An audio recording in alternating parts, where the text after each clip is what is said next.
Schultz, Secretary Brandon Flood, members of Carlisle Borough Council and staff, the Martin Luther King Jr. Commemorative Committee, and the distinguished members of the Town Hall Planning Committee. I hereby call this Town Hall meeting on racial equity to order.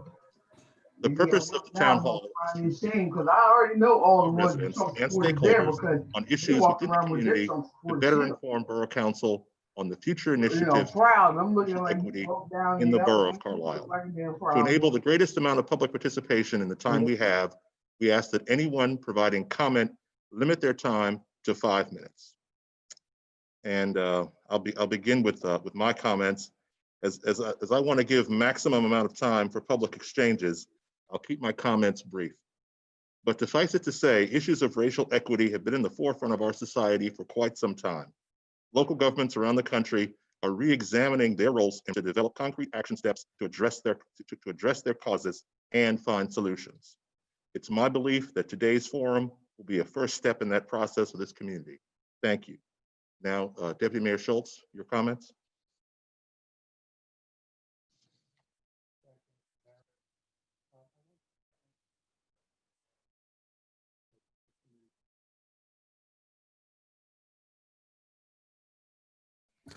You're on mute.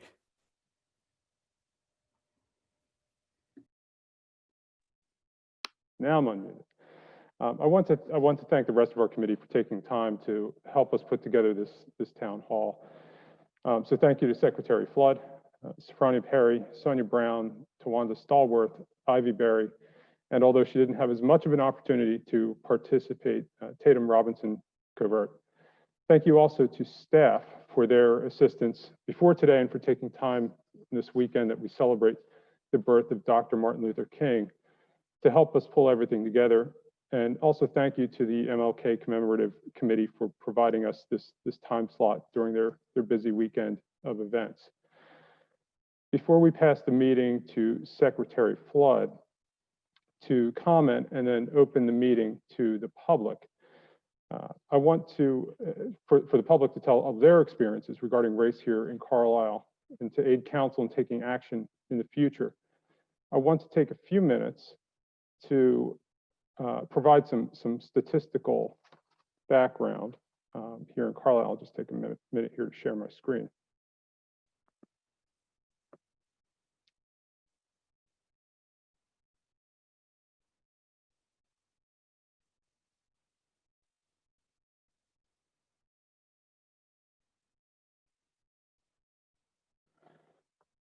Okay.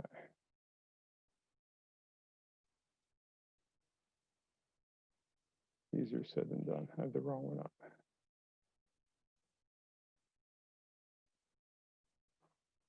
Let's try that again.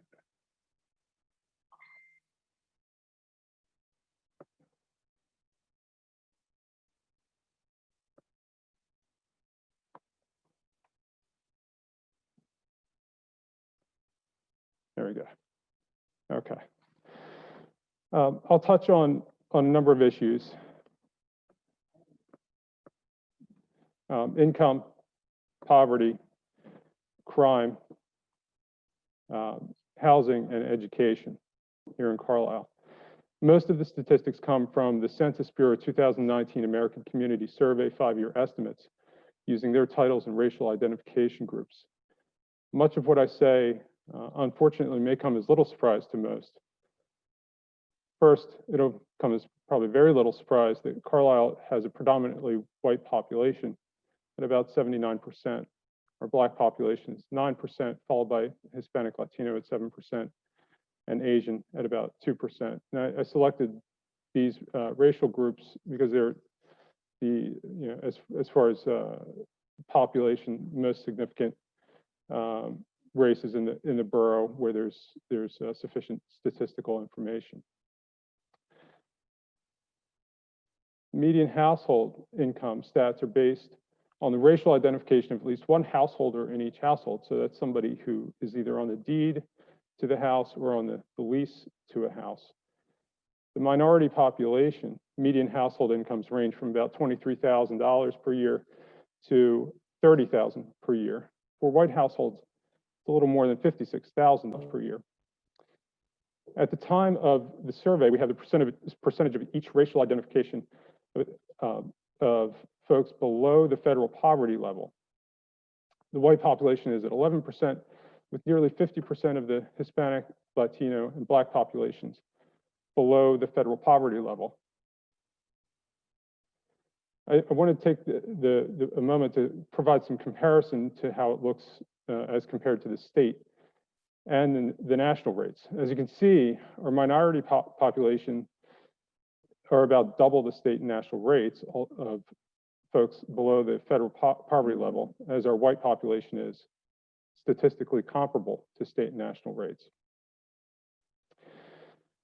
A bit about criminal justice and criminal records that are a significant factor in employment opportunities. Spearheaded by Councilor Stubbe this past year, Council passed an ordinance decriminalizing possession of a small amount of cannabis by providing a new summary offense grading. One of the prime reasons was that in Carlisle, if you were Black, you were about 8 times more likely than someone who was white to be arrested for possession of a small amount of cannabis. It could be charged only as a higher grade misdemeanor until passage of our pilot program last year. Moreover, in the county, according to 2016 reporting by the Sentinel, if you were Black, you were 5 times as likely as a white person to be charged with crime. So why is that important? Among other reasons, a criminal record has a drastic negative impact on employment opportunities. Research has shown that if you are Black without a criminal record, you are about as likely to get callbacks or offers from interviews as someone who is white with a criminal record.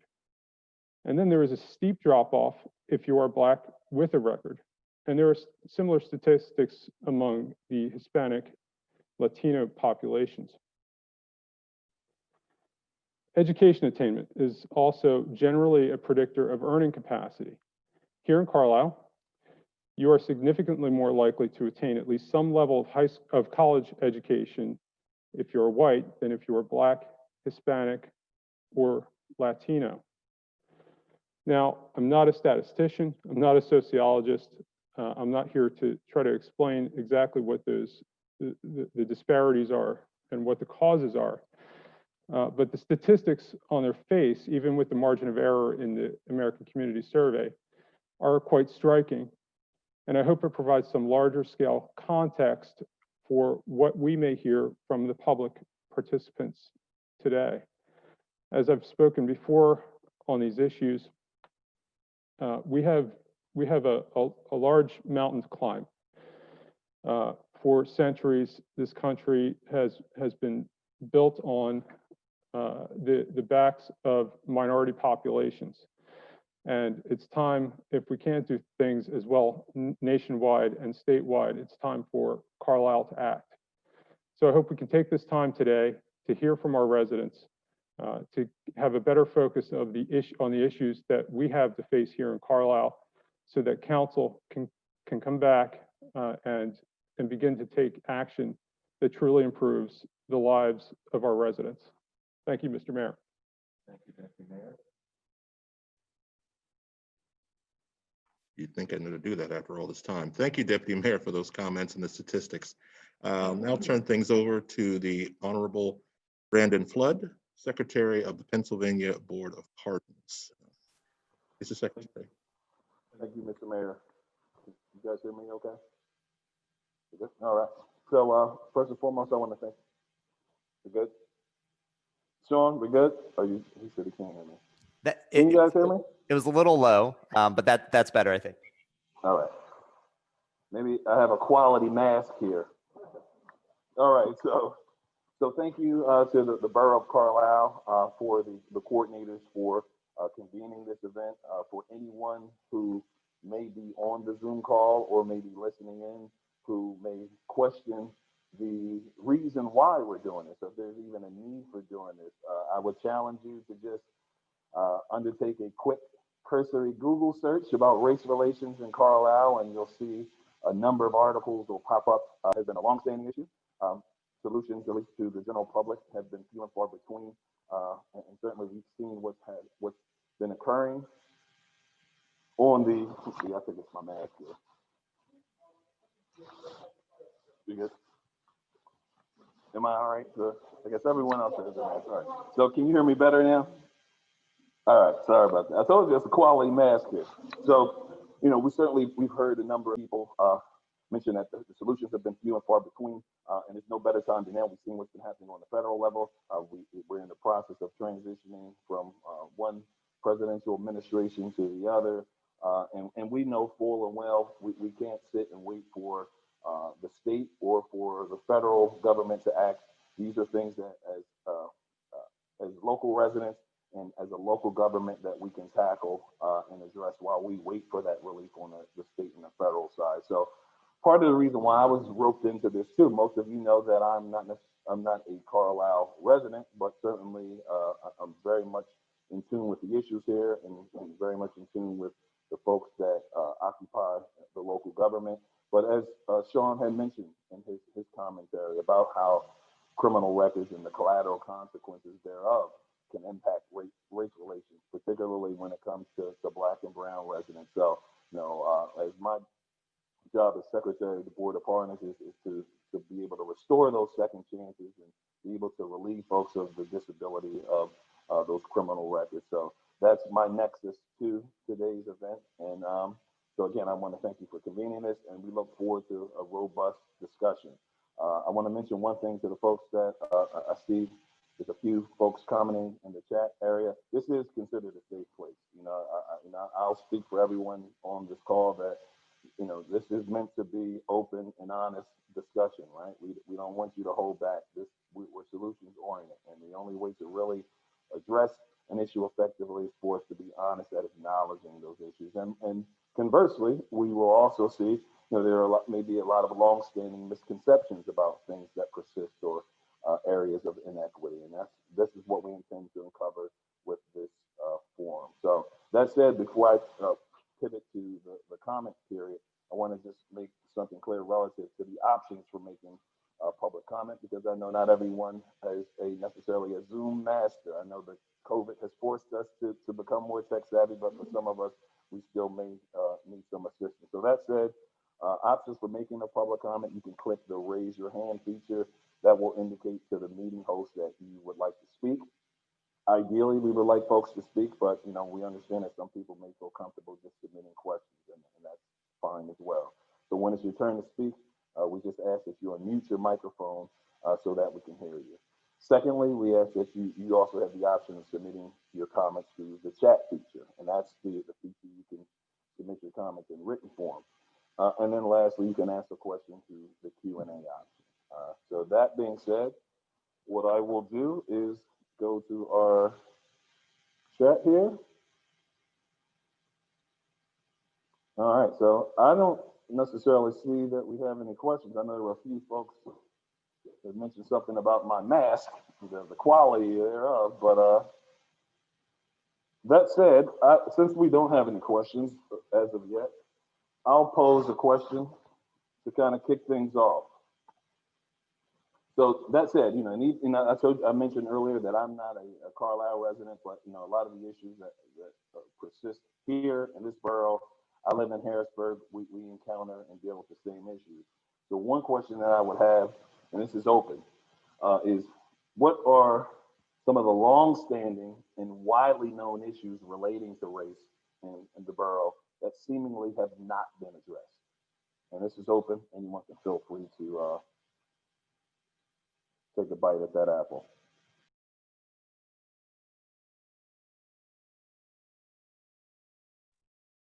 And folks, don't be shy. This is your meeting. So we really want to get your input and your thoughts on especially some of these long-standing issues that I believe have plagued our community for a number of decades.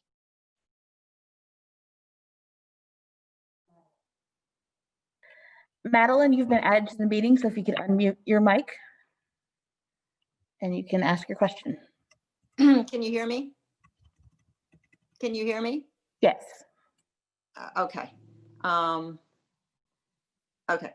I think, I guess one question would be whether the borough or the council would, or how can they give some assurance to the Carlisle community that bias in the juvenile court system is being addressed.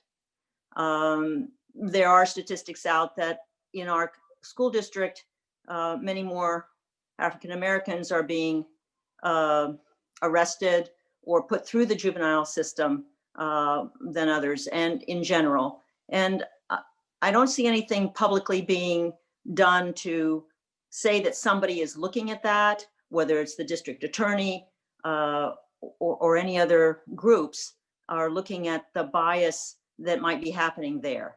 And that it feels to me that, you know, a lot of trauma happens when you're bringing in 15, 14, 15, 16-year-olds into the juvenile system, and they can be severely traumatized, and it can really affect their lives going forward in terms of the shame and the difficulties for families in going through that system.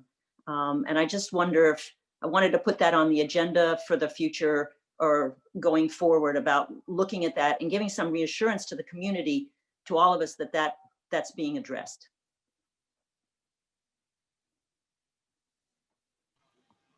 And Yeah, if anything's being done now, let me know.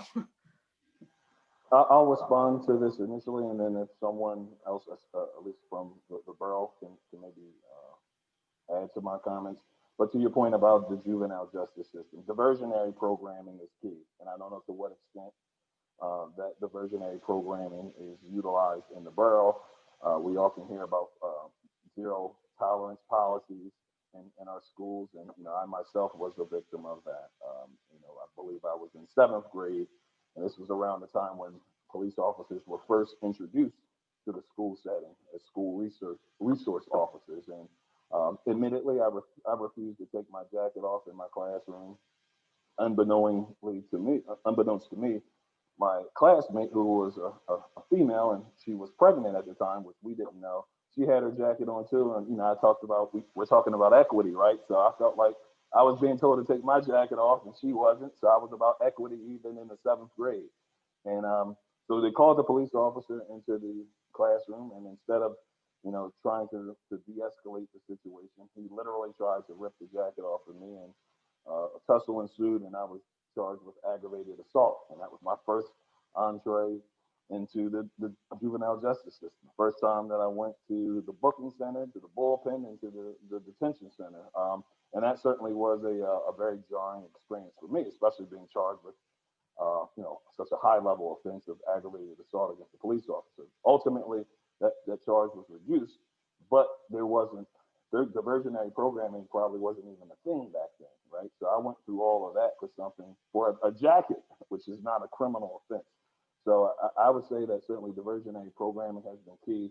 There's others, there's folks that are willing to provide assistance to the borough. There's a gentleman named Kevin Bethel, who used to be the deputy commissioner of police in Philadelphia, who this is what his life's work is now. It's creating diversionary programs for different jurisdictions and municipalities. And he does it free at cost. He does it cost-free, and it's a program that he does in conjunction with Drexel University. So there's resources out there, but I think diversionary programming is key.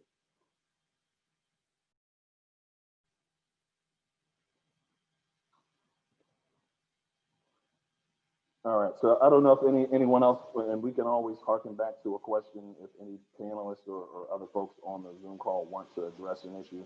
So what I'll do is I'll pivot between the hands being raised and some of the questions that are in the comment section. One comment that I've seen here is from Duffy Batcher, and the question is, as a teacher, I think that we need to address the racial makeup of our elementary schools. Anyone want to take that, or anyone want to address what efforts are being?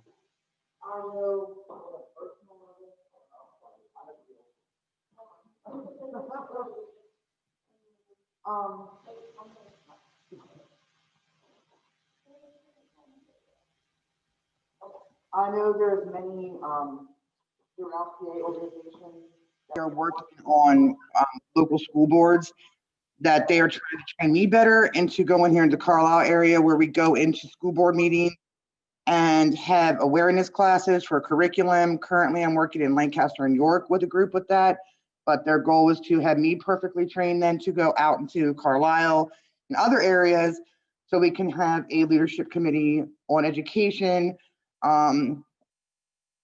catered white fragility, on awareness of history, on pride in people of color and by people of color for the children. Also awareness for the children here in Carlisle of the American Indian Indigenous history and the truth between that. So I do know that there is organizations and many teachers and many school boards in the PA state that are working on programs they want to eventually present for the education board. I'll make a quick comment here because I think that this is one of those subjects that that is connected to something else that we as council do have authority to make some adjustments, but it is a tough one to discuss with folks because it's about their neighborhoods. So the racial makeup of our schools are based on where people live, and it's where they're able to live and where they're able to afford to live. And so some of our zoning and it's not just Carlisle, it's everywhere. And so looking at our zoning to allow further density in some of the areas that are, very affluent, and we know of, the racial wealth gap historically, and there's reasons why folks aren't able to live in those communities because it's just too expensive. So I think that there's things like that we have to work with neighborhoods and understand that density is not always an issue, but it allows for smaller structures to be built. It doesn't have to be a giant apartment building, but it allows folks of different backgrounds and different means to authentically live together. And I think that starts to break down some of those concerns and more authentically integrate our schools. But that is a starting point, because if you can't afford to live in that school district, then we have a problem. There are abilities to do to ask that your child goes to another school, but I think the housing is critically tied to education.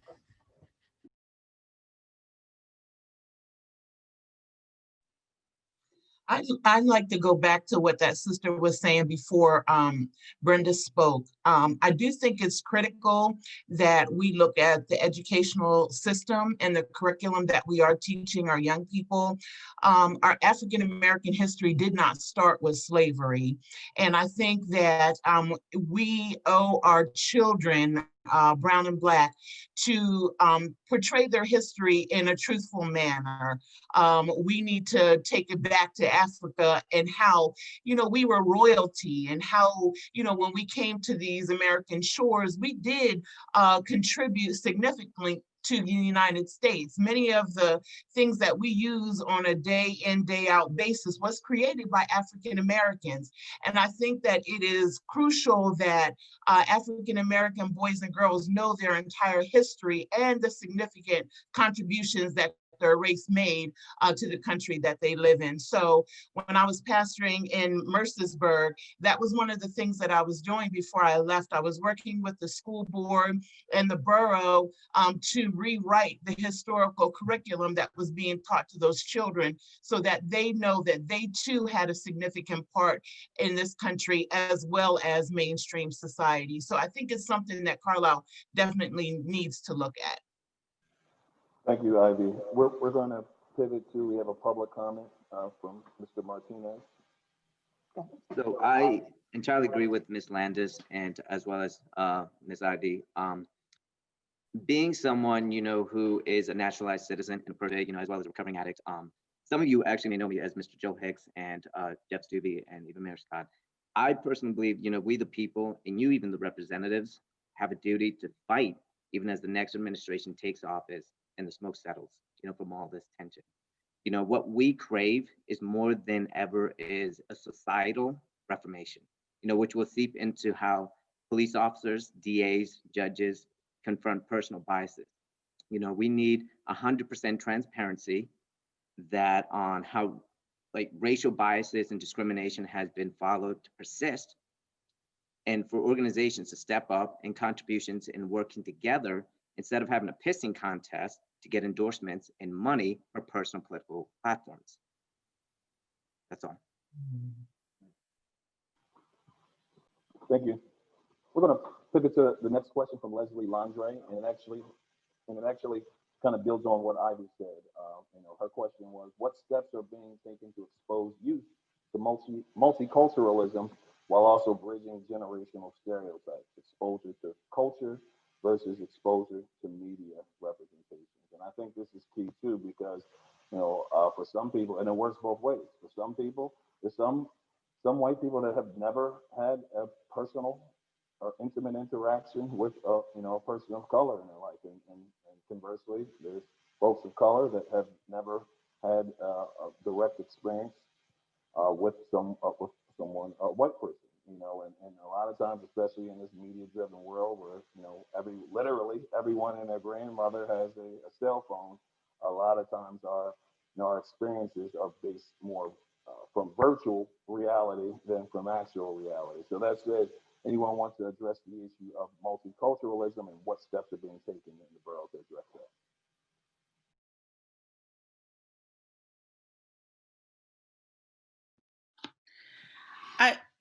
that? Secretary Flood, if I could just Hello. May I suggest something where our children, per age group, are read books, are showed shows, are brought into that culture where they can learn the dances, learn history, learn of here in PA, like learn the truth of the Lincoln Cemetery, the true history of them. Maybe we could get something started with Bossler where we can go online or read books that cater to these issues, and maybe entwine that with the Armani festivals where we can have like book reading corners and maybe spotlight council as readers and an understanding of that for the younger kids, as well as maybe book clubs for older, or reach out to the churches with maybe book clubs, and we can have a better understanding, because the youth, we need some kind of mentorship here in Carlisle for the youth, and that's a big thing we definitely need. Excuse me, is my microphone on? Yeah, Tawanda, you're up. Okay, thank you. So I just wanted to make a comment as we continue in this conversation on racial equity, that we do not conflate multiculturalism with racial equity, because these are two very different things.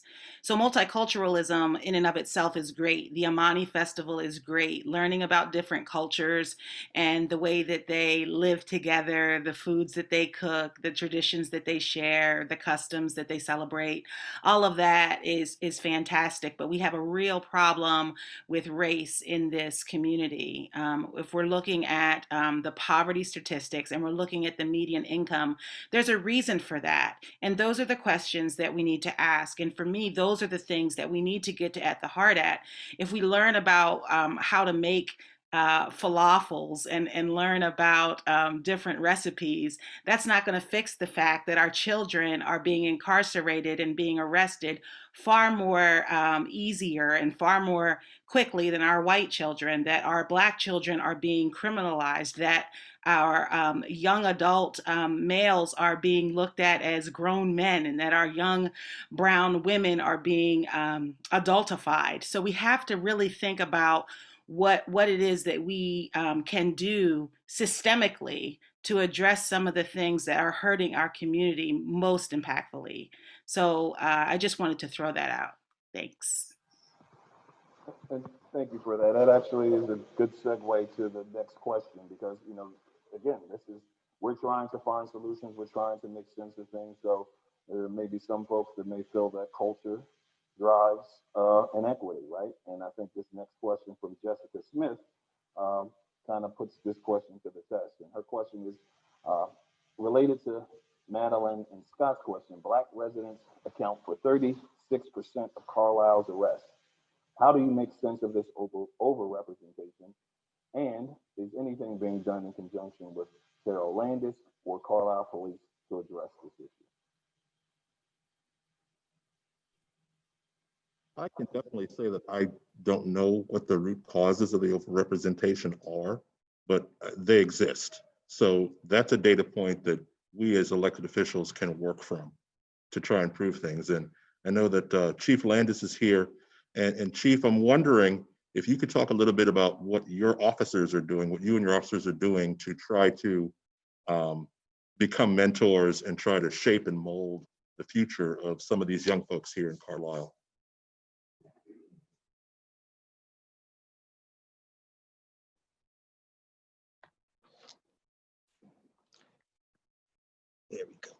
Mr. Mayor, members of the panel, there are disparaging numbers.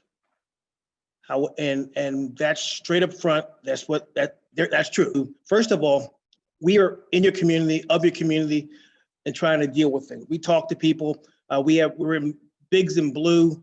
We're reading in the school. We're working at camps. We're trying to do things to bring these things together. But from a police standpoint, I have to tell you is that from a police standpoint, I've got to tell you, we don't look for incidents. All we have to do is drive outside of our police station. We get calls to go places. We don't have a quota. No officer gets a toaster for amount of arrest. The problem here is that the calls that we get, we go to, and we have to deal accordingly. The Walmart, retail theft. It's a myriad of people go there and they'll call us that something, no matter what race, color, creed, we have no idea till we get there. So the idea here is that we're working and we're training our officers, to deal with biases. I'm constantly walking around or driving around, watching our officers. Our officers, if you know Carlisle Police from 20 years ago, almost none of those officers are still here. This is a newer breed, they're younger officers. Matter of fact, they don't know much about some of the things that we're talking about, except by history. So we're trying to make some changes, and we're constantly training and working towards trying to get equity across the board. But much of this, I will leave you with much of the society's problems cannot be fixed by teachers or police.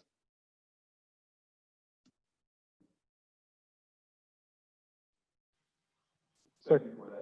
I'm going to say moving forward too, for anyone who's providing public comment or any comments via chat, it's your prerogative if you want to disclose your name or your identity, but there are some folks on the call that would like to put a face to the name or face to the issue, so just be mindful of that. I believe someone has something they wanted to add. Yeah, I was going to jump in, Secretary Flood. I'm trying to sit back and listen as much as possible, but there was some information that in trying to trim down the time on my data presentation that I left out. And it goes back to, I think, this question on interactions with the criminal justice system. We know there's a correlation between income and wealth and interactions with the criminal justice system. We know that there are enormous income and wealth disparities among the races. We can go back to the 1980s, where a political consultant talked about the changes in policy to basically oppress minorities.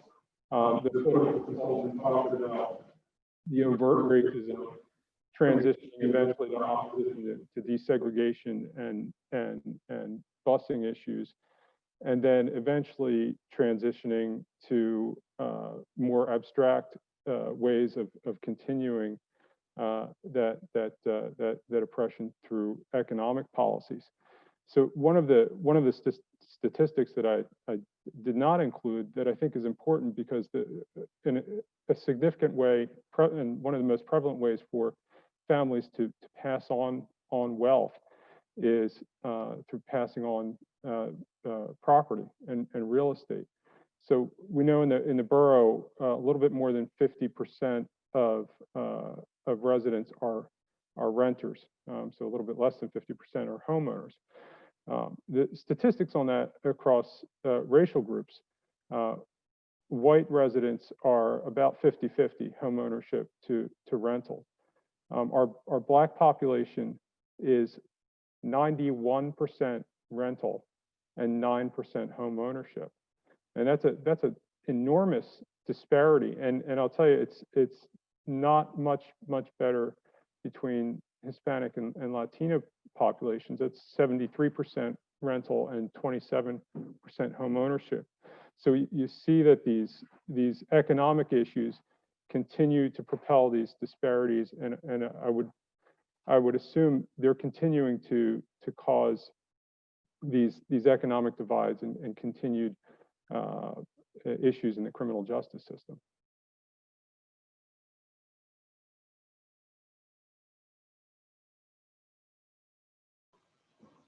We have a public comment. With that being said, then Mr. Schultz, with the money that we put into in the borough for the downtown association or the new building on the Maslin property, what kind of funds and grants can be applied for the Zone 5 area where we can maybe bring back home ownership programs like the Pitt Street Pride program that was here prior, to bring that possibility of home ownership to low income people as well, instead of us reaching for this.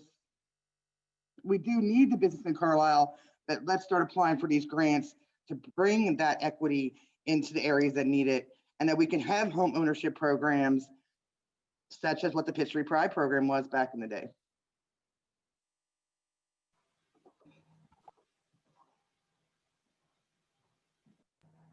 Thank you for that comment. Can everyone hear me okay? All right. I'm glad that you actually approached that or broached that issue. We actually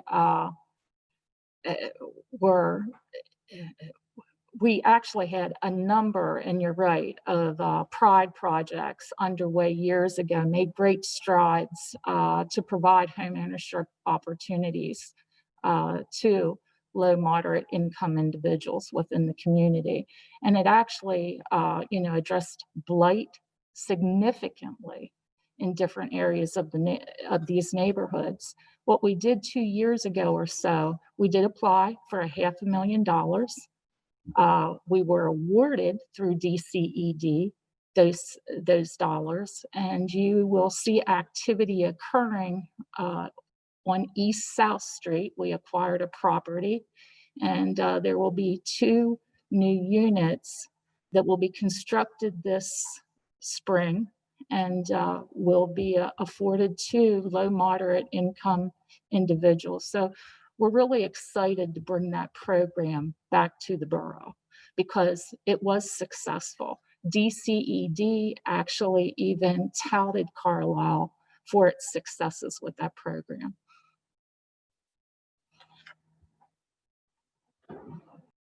Thank you. We have another public comment, and then I'll pivot to the next question. So I actually wanted to acknowledge something Chief Landis said, and I agree with him. He said that teachers and police aren't enough.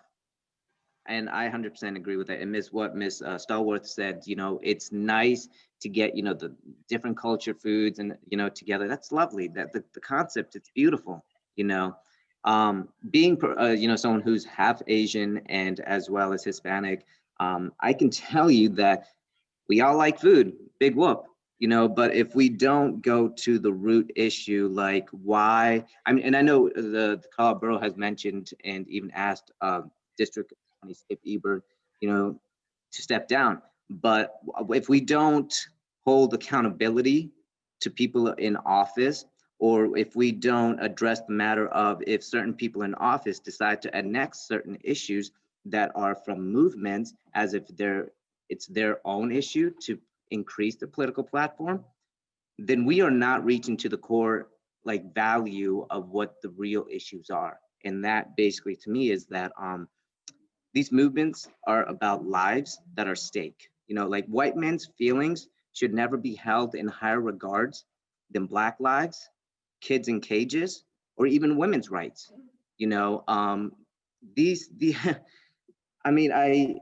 I could go on, honestly, because there is no pride, Chief is Black, our mayor's Black, there is no pride for someone, without liberations, we all should be able to feel comfortable. I didn't even address or ever came to any of these meetings until it was encouraged by Vicky and multiple other people, you know, because they saw what I do on social media. They know what my friends in California and New York are doing. They know my involvement with my mentor, Jason Reed from Juilliard's. You know, what I'm trying to basically get at is that it really needs to be deeper. You know, we really need to even face our own issues. When have there been incidents when we ourselves can identify at, you know, like when we've been prejudiced or unintentionally, you know, like I want to leave this off with a quote by Dr. King that he said in Birmingham jail. He said, "Now is the time to make the real promises of democracy and transform our pending national elegy into a creative psalm of brotherhood. Now is the time to lift our national policies from the quicksand of racial injustice to the solid rocks of human dignity." And that's really what it comes down to, integrity of that. Thank you. Thank you. So we did have a question from Facebook, and you know, part of what we want to do with this forum is there's certainly some general issues that we know are problematic, but we want to be able to drill down into specific issues too. And for those of you that are tuning in or watching, you know, now is the time. You have a ton of elected officials, your police chief, you have the ear of the decision makers. So if you have specific issues, or you know, one of the questions that were posed from Facebook was, have there been recent issues in our borough relating to discrimination relative to housing access? That's the question that's put forth. But is there a specific complaint? Is there a specific grievance? You know, because it's one thing to go to Facebook and lament about what things are wrong or the inequities, but there's proper and formal channels where those complaints and grievances need to be submitted. Otherwise, you can't track whether or not a trend or pattern is occurring. So that said, anyone want to either address or substantiate this claim that there's been a recent discrimination relative to housing in the borough?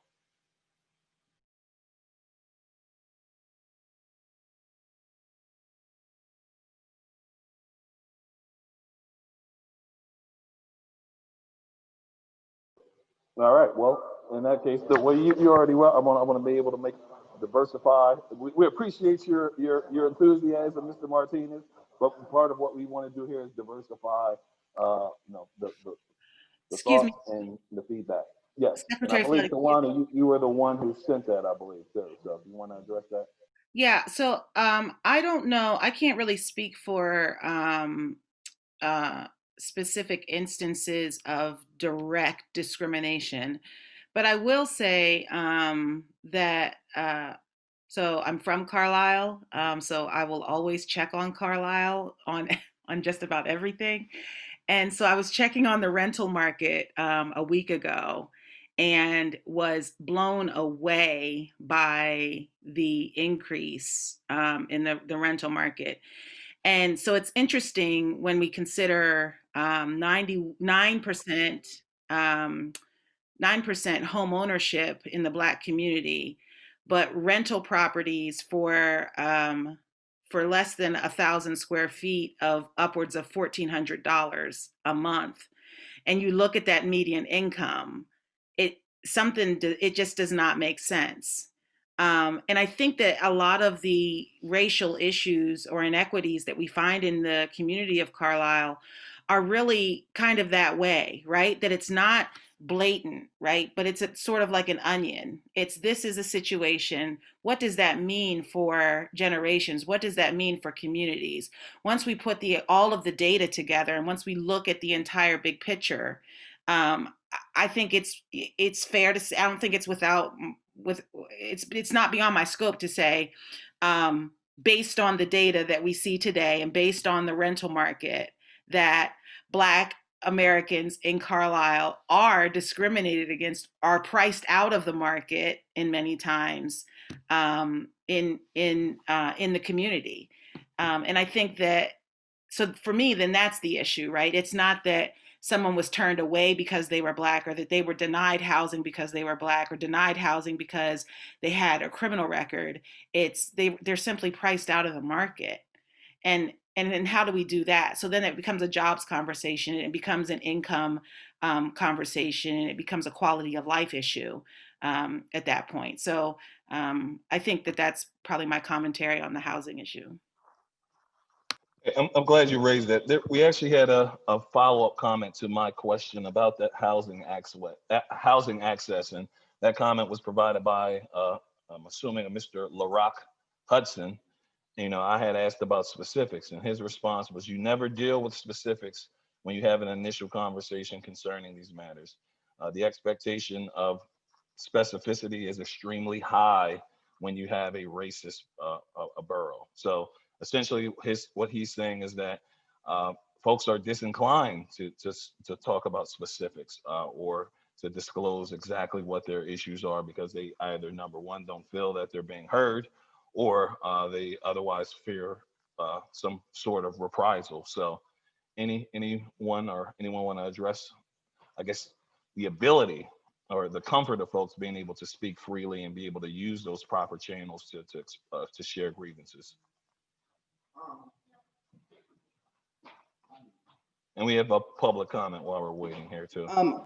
Recently, working within this community, you do have people that have fear of retribution, shyness, and they do almost come to people. Where I can compliment the police department is that Landis and Mr. Miller, Chief Landis, sorry, they do have an open door policy. So when people do have that fear and they'll say, we have this issue, you can push with Landis an open door policy.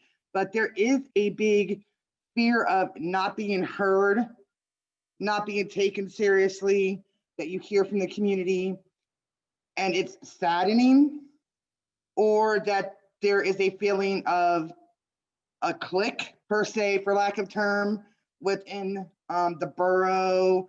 And if you're not part of that clique, they have concern. I know I really push everyone to reach out to Stephanie Landis and Stubby, because I'm a big love of them. I love everybody, but I love them. So people do have this like fear, this internal fear to come and speak at meetings or to say how they feel, or because they just have this sense that they don't want to be heard. They're not going to be heard. They're not going to be taken seriously. Or they have that whole attitude of, well, what's going to change? So maybe there is where all of us as a community, not just as the leaders, need to show the sincerity and be out there in the community. You know, not just the police and the teachers need to do it. It's everybody, you know, not just their baseball games. It needs to be getting that trust in the community that people can feel they can trust you to speak to you, and that they'll be taken sincere and not silenced and forced into the silence. And that's a big problem you hear about. And that's a good segue for the next comment that we received from Mr. Scott Whiskeyman. His question was, and I know recently, and well, in recent years, the borough has impaneled a a council, the Human Relations Council, that is specific to the borough. Certainly we have a state Human Relations Council, but I know that was a recently impaneled entity. But the question for Mr. Whiskeyman is, has there ever been any discussion about creating a borough committee to eliminate racial inequity, and would this be allowed or considered? So again, I know that the Human Relations Commission was meant to serve in that capacity, but for Mr. Whiskeyman's edification, anyone want to maybe speak to the efforts of the Human Relations Council, and beyond that, to his question about creating something a little bit broader? I can jump in on that, and I think the chair of the HRC is in attendance, and she might be able to chime in and address what the commission has been doing specifically. But of course, that has a very focused role in dealing with specific complaints. So there is that avenue for folks if there are specific complaints for them to be addressed locally. There's also the avenue through the state Human Relations Commission to have specific complaints addressed. As far as the sort of the larger scope of putting a committee together to address all of these other issues that may not be specific but broadly affect populations in the borough, I think that's one of the reasons we're here today, is to listen And then for council to go back maybe at a few future workshop or future workshops or more forums like this, and start to develop such a committee or a commission to deal with these issues more broadly.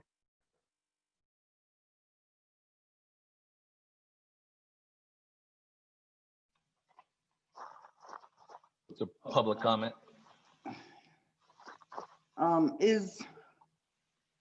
With the systemic issues in many governments, is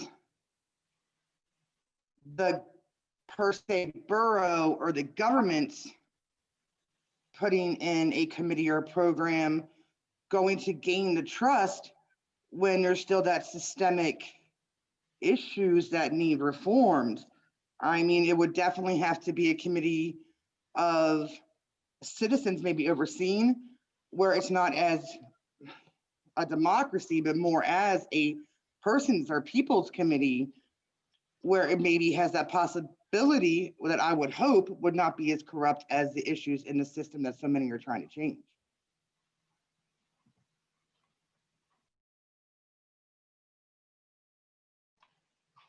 This goes to the next question, and it's a more a pointed question. It is to the borough manager. It said that, and this question is from Jessica Smith.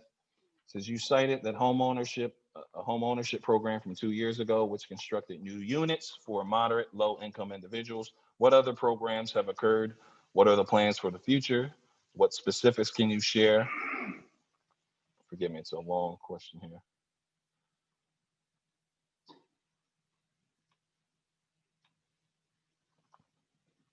Yeah, what are the plans for the future, and what specifics can you share? Talked about the borough manager's authority to control the funds in the borough. So that question is directed to you, Ms. Armstrong. Certainly, thank you. And thank you, Ms. Smith, for bringing the topic up. Home ownership is near and dear to my heart. I was involved with the Pride projects during my first tenure here, and as we alluded to, we just began resurrecting the home project again through DCED.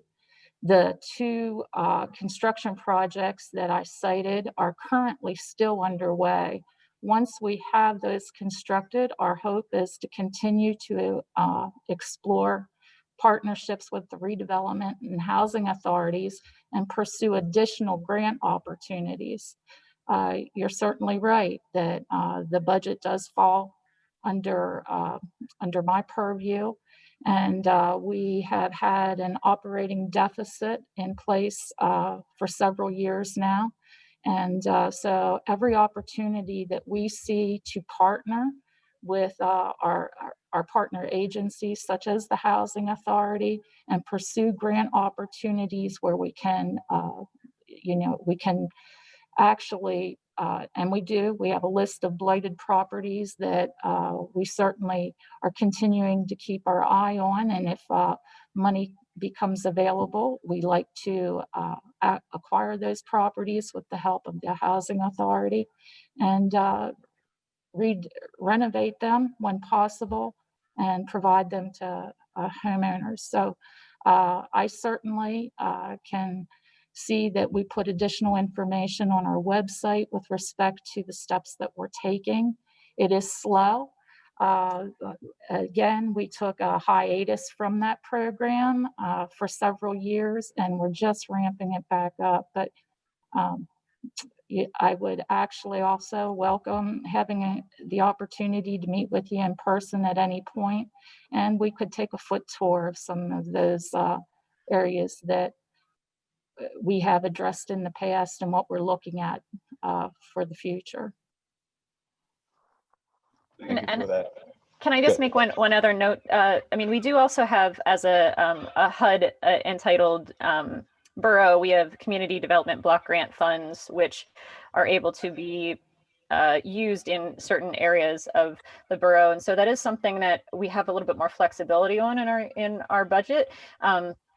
I mean, there are still requirements, but those are funds that you can see how they have been used in many different ways. So I think we have some documents on our website that show where the funds have been used, some plans for future ones, but also public comment and guidance on ways that, you know, we could make sure that it's going into the places that the residents, you know, think is most beneficial. I think that that's a conversation that we always want to have and understand what we're doing well and what could be adjusted. So maybe we could have Stephanie put that information out as well, just for some deep dive into data.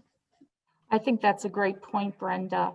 One additional item on that with respect to the Community Development Block Grant Program, we can show a longstanding history of where we've earmarked dollars for particular projects that impact the low, moderate income areas, and have provided even down payment and closing assistance for programming as well for home ownerships. So that's a good point. We'll get that information out.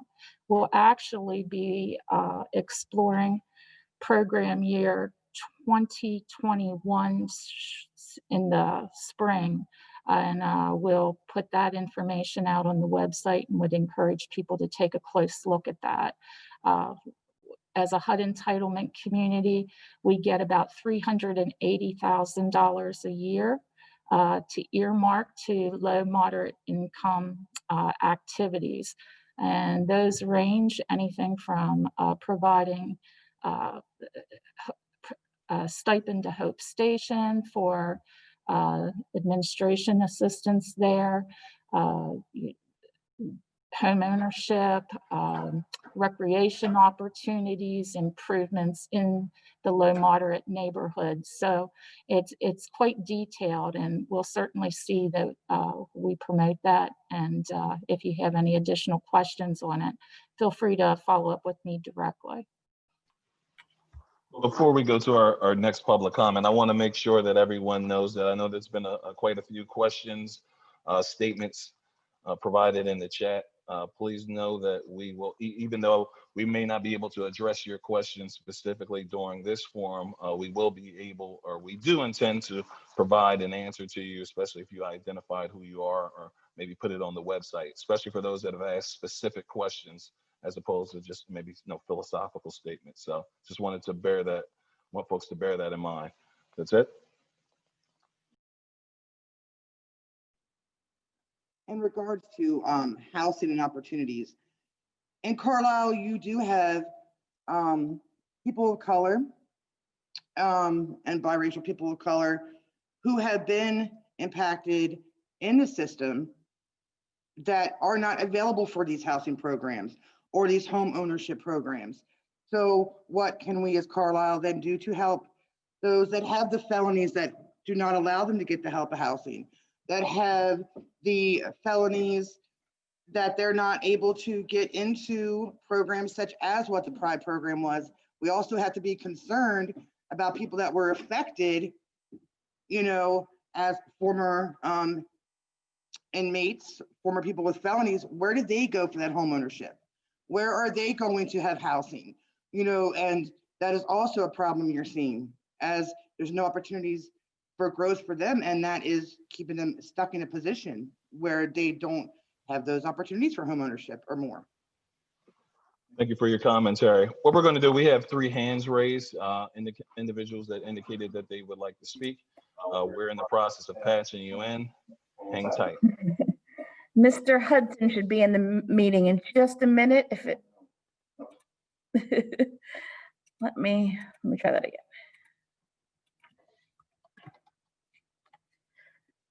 For some reason, we seem to have lost him, so we'll go to Steve. Steve, you can unmute yourself. Can you hear me? Can you hear me? Yes. Okay. My name's Steve Jeltz. I moved to Carlisle about 2 years ago in May. I met Chief Landis and several officers. I used to be the shortstop for the Philadelphia Phillies back in the 80s. I was on the National League Championship team in 1983. Played with the Phillies until 89. I grew up, I'm 61 years old now. I grew up in Kansas, Lawrence, went to University of Kansas, and the Phillies signed me in the June draft in 1980. Since I've been out here in Carlisle, I've seen what I've seen all across the country. Now I will say this, with every blessing comes a measure of responsibility. We need to take that responsibility seriously. In order to fix any problems that we might face, we need to understand that being in position of power, we have to understand that we have to remember we want to treat people the way we want to be treated. That's the most important thing. Be honest about the change. I look over time, since 1965, I grew up in the 60s and 70s, Martin Luther King, JFK, the whole scenario that's playing out again, as it says in the Bible, is going to repeat itself. Okay, what we need to do as citizens is understand that, you know, Jesus is love, and all the hate that's going on right now, there's no place for it. I mean, we have gone through so many times dealing with problems that we really don't address honestly. You know, we have to look ourselves in the mirror and say, hey, you know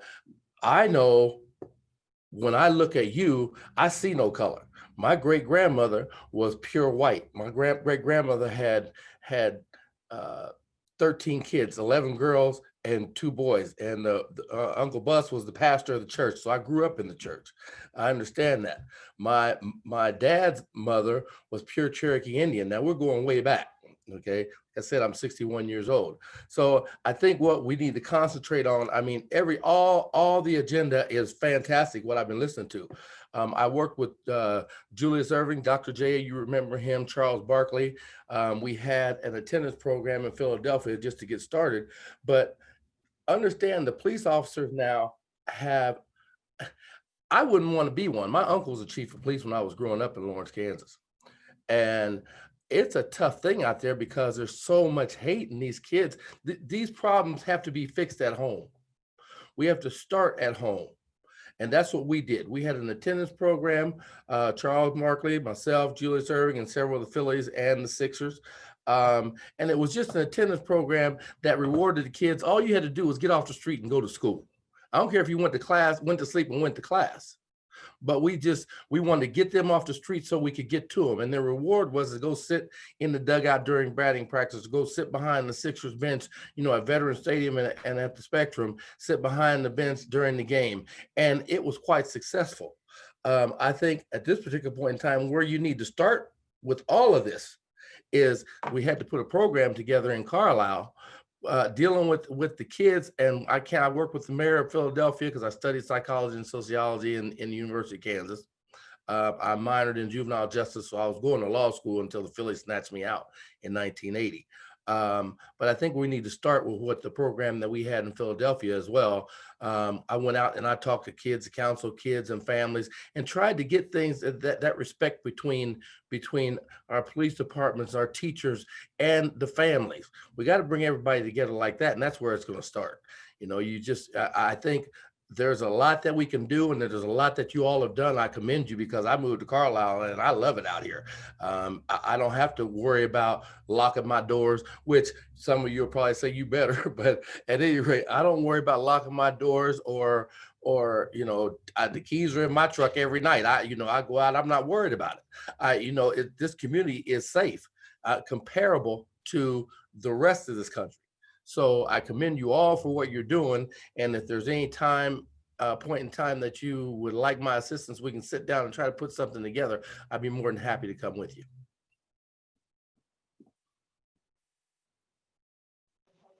Thank you, by the way. We have Mr. Hudson, who's been waiting on the call for a while. Do we want to get to him next? Mr. Hudson, the floor is yours. Good morning, everybody. So first off, like I was kind of saying in the chat earlier, I've off and on been a resident of Carlisle and Cumberland County for the better part of 20 years. And so I'm hearing a lot of specifics, a lot of right nows. What can we do right now? And to be quite honest, there's a long, deep-seated history of racism and racist acts in the county, in Carlisle. And you have to address the wound before you can dress the wound, if that makes any sense. And so we can't talk about right now and how do we move from this point forward until we talk about the scars that created all these specifics that everybody's bringing to the table today. And so when we're talking about the housing market, we need to, and the discrepancies in the demographics in the county and you know, in the borough itself, and also the financial discrepancies, we have to then look at what is causing the recidivism of, you know, our Black and brown residents. If you put a police station outside of their home and then say, well, all we have to do is go outside our door and crime hits us in the face. Well, it's a proven fact that, you know, in the most impoverished areas of the world, crime is, you know, it's exponentially higher than those in areas where people don't have to worry about their daily necessities. And so, you know, on a wide scale, we need to start having these conversations, not only just with the borough, but with our residents as well. I mean, just this situation right here could have been promoted a lot better so that we got a more diverse panel, not only here of people to talk to, as I look at the panelists themselves, and there's a lot more white faces than I see by POC faces. Also with the people that are in the audience as well. It's not going to start, you're not going to be able to start to handle and take care of any of these things until you start to touch the people's lives that you're saying that you want to touch, and giving them equity within each and every one of you before you can ever talk about the larger scale. So I'm here, I'm a social justice trainer and advocate. I'm willing to facilitate talks at a later date. I can put my information in the chat so anybody can reach me. But thank you for your time. And I would hope that you guys look at the deeper issues and not the surface number issues. Thanks. Thank you. And I believe Mr. Martinez at the podium for public comment. After he speaks, we're going to take a 5-minute break. Hello again. So I agree with Mr. Hudson, and as well as the gentleman earlier. I just want to say, you know, we've seen how horribly, you know, systemic racism kills and even divides neighbors, even in our own community, not just what we see on the television, like literally every day, like daily. And this is why I have no space, you know, for folks who try to reduce this issue of racism and bigotry to a mere culture war. You know, as though like racism is just a bad idea and held by otherwise decent religious people, and not a cruel and brutal system that literally deprives people of their humanity as well as or their ethnic identity.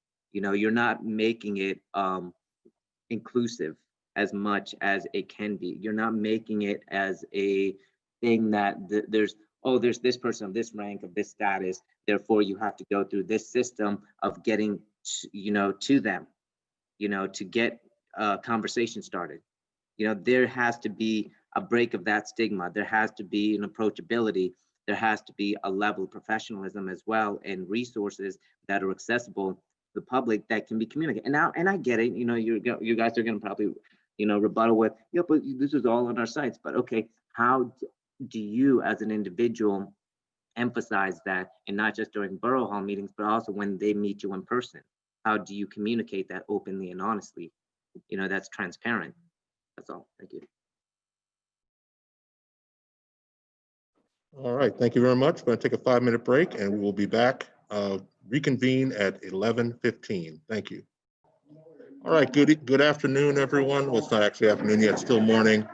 And welcome back to our town hall. And there was a comment earlier on that I'd like to address that was in the chat. has to do with bringing in the surrounding townships on this discussion. And these folks who are independently elected to do anything, but if you live in one of those areas, write them letters, call them, send them emails if there's issues that you think they should address, especially as it relates to racial equity.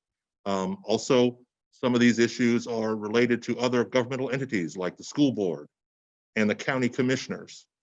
You folks all know how to reach these people. If you don't, we're more than happy to connect you, but that is the best way to hold those folks accountable and try to bring them into the discussion. We, my colleagues on council, my staff, we're all more than willing to work with them. But if this is a ground up, grassroots kind of thing, it might be better to hear if they hear directly from their constituents. So that being said, I will turn things back over to Secretary Flood. Thank you.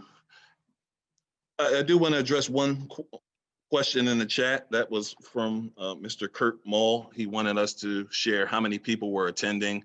Obviously that dropped off a little bit when we took the 5-minute break, but there were well over 100 folks that were in attendance, Mr. Mull, to answer your question. That said, we're going to pivot to one of our viewers who would like to speak, who raised their hand. Miss Haley, unmute your mic. Pardon me real quick before that person goes. I apologize for being out of order, but just in line with what that comment from Kirk Mull and the number of people that have been on today is really a testament to, and also some of the comments that have been coming across Facebook is a real testament to the borough of Carlisle and to the excellency that's possible from the committed folks here, from the public servants, from the elected officials, and from the staff. It certainly, it takes all of us, and I applaud council and the community for coming together in this way and making this happen today. So no, we can't fix it all, right? We can't do $100. I'm broke. We can't undo 100 years worth of damage overnight, right? But the steps that we take in the directions of right can help us right those wrongs. So just wanted to add to that the commitment is there by the folks that are watching and by the folks who are participating, and I'm very proud to be a part of this community. Thanks. Sorry about that. I'm going back on mute. Okay, now Ms. Hale, if you would like to unmute your mic and you can speak.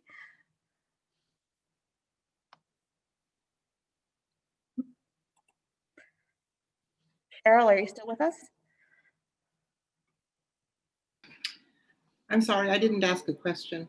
Oh, you had your hand raised in the attendee panel, so we thought you had a question. All righty. So there was one comment made, and certainly anyone who wishes to address it or to make a commitment, you're more than welcome to. But there was a comment made by Ms. Donna Williams, and she had proposed that, to no one in particular, but I would direct this to possibly council or local government officials. And this kind of lends to Mr. LaRock Hudson's suggestion about creating a Truth and Reconciliation Commission. What that looks like, that can be further fleshed out. But I think it's a notable suggestion, and certainly if, as Mr. Hudson stated, we need to address the wound before we dress the wound. I think this would be a good vehicle for that. So anyone want to address that or take on that commitment? Don't feel pressured. All right, so we're going to put a pin in that, but that has been noted, and I think that's a great suggestion, Ms. Williams. Sorry, I'll unmute again. So that Truth and Reconciliation Commission, I saw Donna put that in the chat, and that's actually a really good idea. That is something that I first became familiar with as a part of the Samuel DeWitt Proctor Conference in Birmingham, Alabama. And there are folks who will come in and assist local government entities in creating a Truth and Reconciliation Commission that will hold hearings, much like this town hall, but expanded upon the real deep hurts and issues that people in the community have faced historically and contemporary issues as well. I think it's possible, and I think it's one of those things that it's worth looking at. And I would just second that notion with Ms. Williams and, present that in front of our local government again. Thanks. Can I just say that we, as a community, and I did this work for 10 years with the YWCA, we always want to do, and we want to fix things. And I think sometimes we have to sit in what we have created before we can take a stand. We need to know as a community that there are people who are hurting due to racial inequities and due to personal prejudices and biases, and that there are people in this community who have stories that you need to hear. You need to know that there are people who are hurting before you can fix it. And you need to do more than listen. You need to believe. You need to believe that what they are saying is the truth, and not say, no, not in Carlisle, not in our beloved Carlisle, because there are stories and there are situations and there are hurts. And if we try to run and we try to stand rather than sit, just sit in it. It's uncomfortable. I know it's uncomfortable, but we need to sit in it for a little while. And I think that's part of the reason for these, that's why I got involved with this borough series, because you need to know what's going on in your community and how people are feeling in your community before you can make the right stand. So you can make stands, but you need to make the right stand, and you need to know what that looks like and how the people who are hurting want you to take the stand. Not just how you think it ought to be done, but how it should be done the right way. Thank you. Thank you. I want to piggyback just off of Sonia. I totally agree. And I think that if we're going to change the dynamics in this community, all of us are going to have to take a hard look at how we played into everything that's going on. Our deep-seated biases, we got to take a real true introspection as to how we played a part in everything that's happening, and be willing to say, yes, you know, I've made some mistakes. Yes, I've done some things wrong, and now I want to turn things around, and be truthful about that. And if you're not ready to, then don't say you're ready to. Don't fake it. But I think we all have to be authentic and honest about where we are and where we're headed. And even if you didn't say anything or create an experience that was difficult for someone, if you stood by while someone else was doing that, you're just as guilty as the person who committed it. So I think we all have to take a part in some ownership in what has happened in our community, and then make an honest effort to say, from this point forward, it's not going to be like it was. It's going to be better, and I'm going to do my part to make it so. Can I jump in? I'd like to jump in really quick. Sure. I'd just like to say that I also feel like it's important that everyone know that this problem that is being had, not just here in Carlisle, but throughout the country, is not something for Black people and people of color to fix. It is not. That means that it takes a lot of hard work. And yes, our trust needs to be built up. We need to see your efforts, but that also means that you need to listen to what we have to say. Before you make assumptions about what we want or about what we need, you need to know that from us. You need to hear how we've been hurt, how we feel in this moment right now. And again, like I said, it's not our responsibility to make you feel better about getting in and doing the work. We want to see it, but it's not our responsibility to do that for you. That's all. Thank you. We now have a public comment. I definitely want to back up what the last three fellow ladies have said. And again, what I stated in Borough Council meeting of the sincerity to see the council members and those that are saying they're about the change, you can be the change. Don't do it for the clout. Don't do it because you're running for any position. No, we want to see you doing the footwork. So when we're bringing you the stories of people crying and people hurt, it is our position as the white allies to show the footwork, not to use the backs of any person of color. We need to pass the pathway and then step back when it's their time. We can't use them and their stories if we're not sincere about the plight for what we're looking for in the change.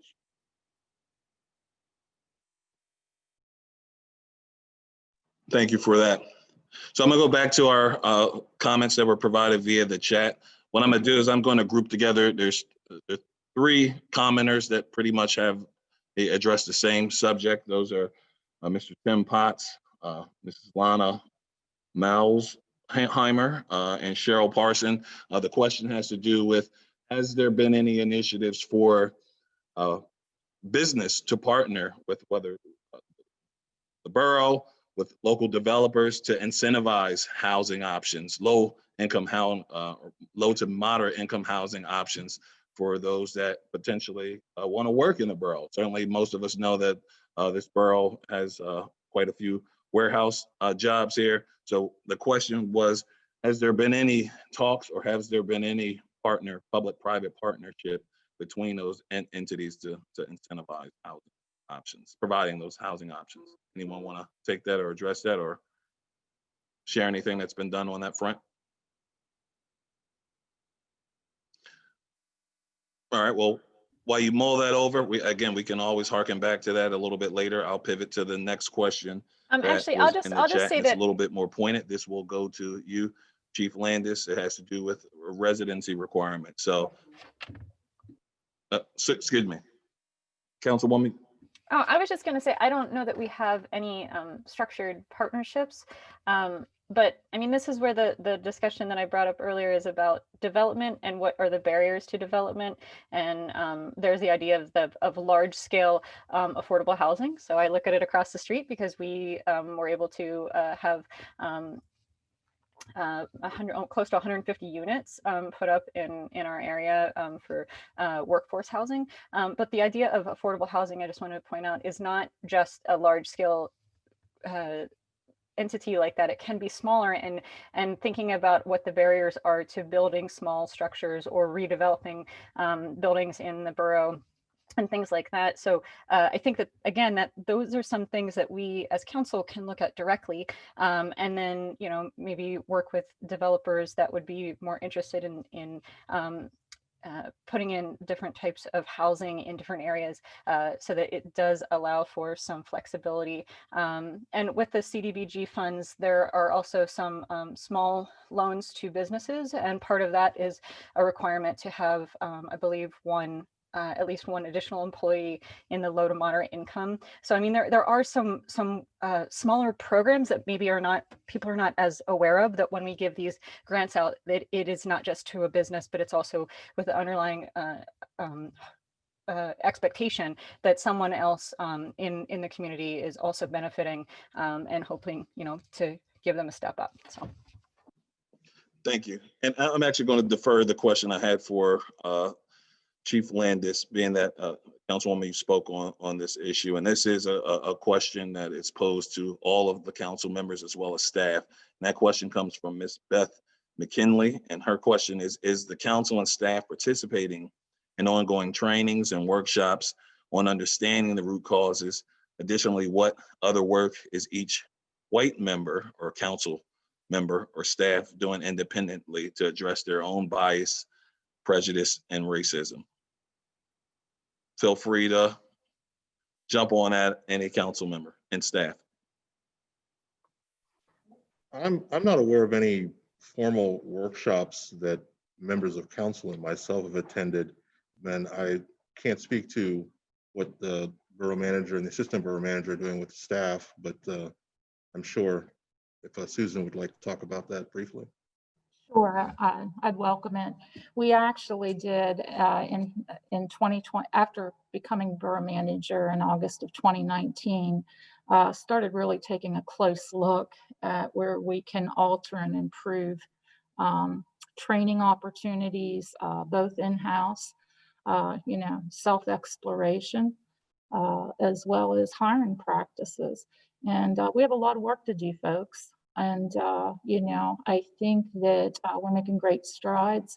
We were ready to roll out a training program to bring in a consultant who was going to conduct that training in 2020, but then COVID hit, and they couldn't do it in person and only virtually. And I made the decision on that particular training that we would hold off until we could do it as a group. I thought it was important for us to be in person, and that as the leadership here, to be able to candidly have those conversations at a staff roundtable. continue on my part. I do. I go through my own exercises on a weekly basis and almost daily basis. And last night I was reading again some literature, and I can tell you it's going to, I'm looking forward to it. I think that you're going to find again that we have suffered greatly as an organization that way. I'm not going to try to paint it any other way. Training is one of those areas that we have been deficient. And one of the things that I looked forward to as borough manager was how to grow our people and empower our people. And, you know, even with respect to hiring practices, you know, removing barriers for the underrepresented groups within our community, and looking at ways that we can attract a diverse workforce, because that doesn't look good. That's not in Sean's PowerPoint, but I'll provide you that data. We're looking closely at that as well. So the objective for 2021 is to really look closely at human resources and see how we can improve. And you will continue to hear me report out to the council on that. I commit to doing that publicly. And, you know, again, reach out to me at any point. But, you know, the numbers don't lie here. You know, just within the borough, I mean, this is the borough organization. This includes the police department. You know, 80.8% are male, 19.2% are female. Out of that, 91.3% of our workforce is white. 5.8% are Black, African American, 1.9% Hispanic, and 1% Asian. So, you know, looking at that data and being able to take a close look at that in 2021 and trying to set measurable goals. And again, looking at areas where we can, you know, when we do have a job opportunity to come open, you know, how to make those more accessible to the underrepresented groups. You know, just over the course of the last year, you know, doing more of an outreach we have to Hope Station, Employment Skills Center, United Way, the redevelopment and housing authorities with those job opportunities. So again, I welcome having the conversation with you, but that's where we're at. I can also make a comment. A number of us on council and Borough Manager Armstrong participate in the Carlisle Community Action Network calls, and there is a diversity and inclusivity task force that at Dickinson, so this is coordinated through Dickinson, that they are coordinating some training opportunities. And so this is something that I think we're, you know, possibly looking into as well. And they're looking for, you know, feedback up till the 31st of this month. So it hasn't actually started, but I will just read what this entails. And so the purpose would be a multifaceted learning journey designed to help us develop racial literacy and become more confident in discussing race issues within our own spheres of influence, and learn to identify the thoughts and habits that can lead to perpetuating and dismantling systemic injustice and inequities.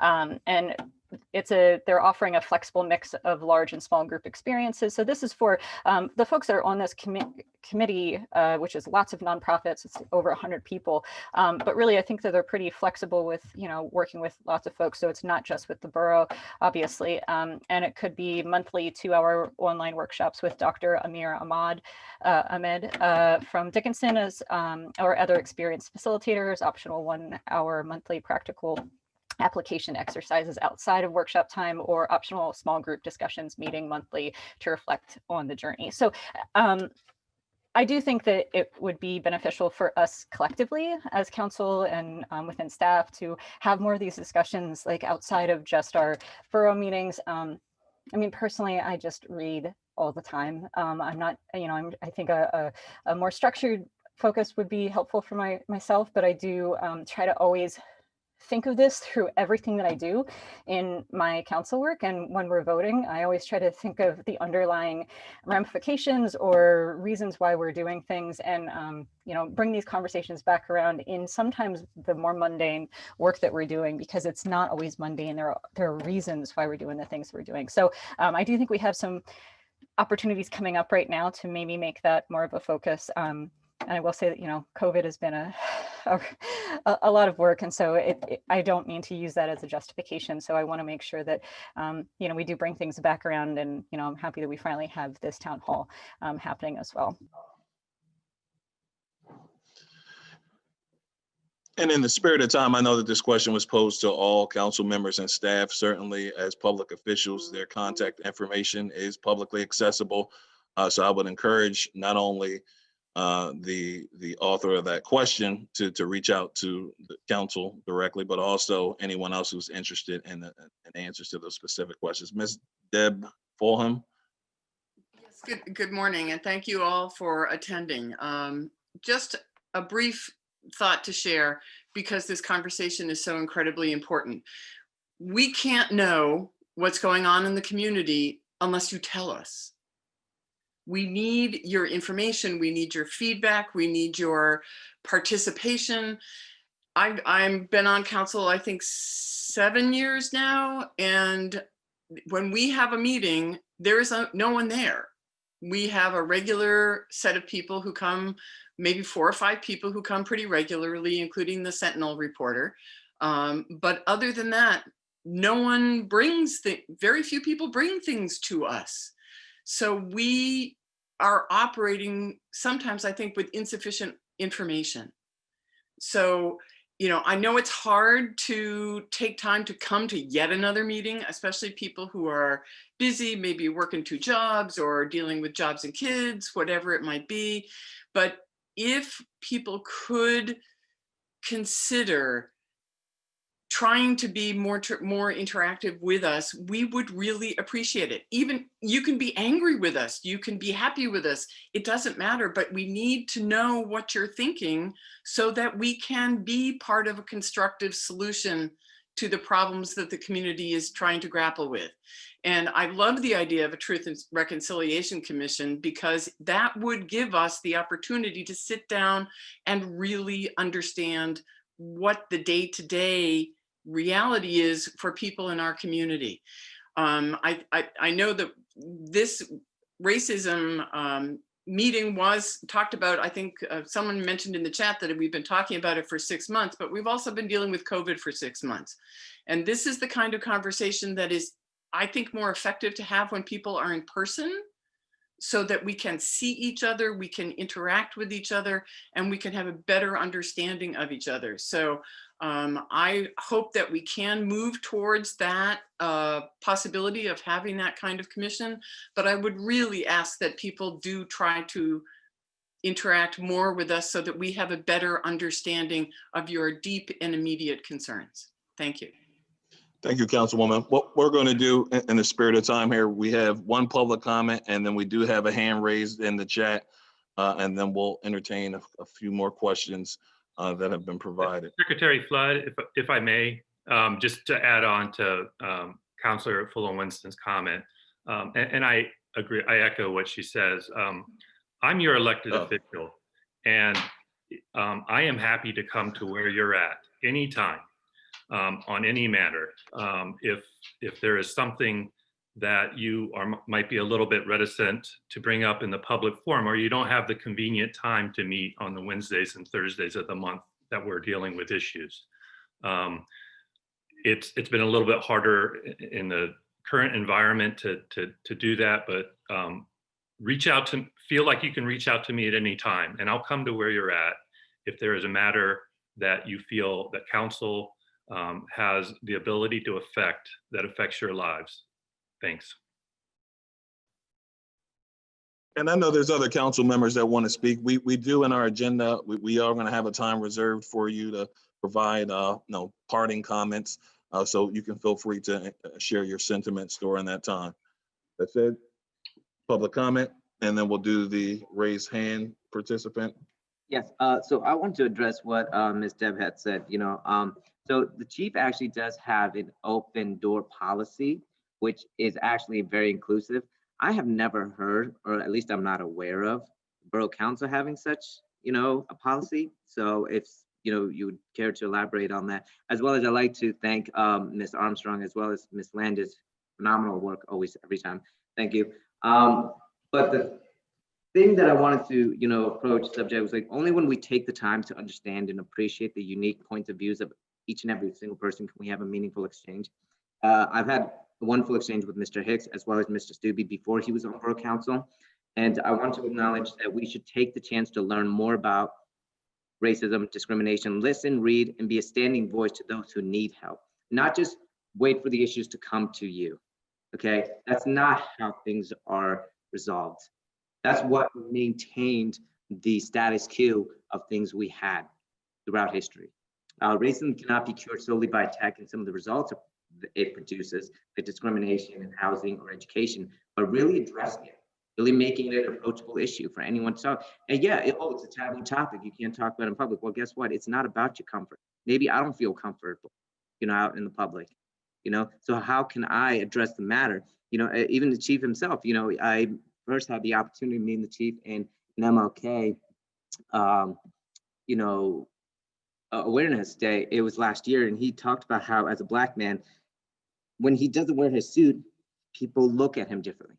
But then as a chief of police, people still look at him differently because he has a suit on. Either way, he's getting attacked on both ends. But my thing here is basically that you can't wait for these issues to knock at your doors. You have to be willing to address it. You have to be willing to, as my grandmother would say, a stitch in time saves 9. That's really all it is. Thank you.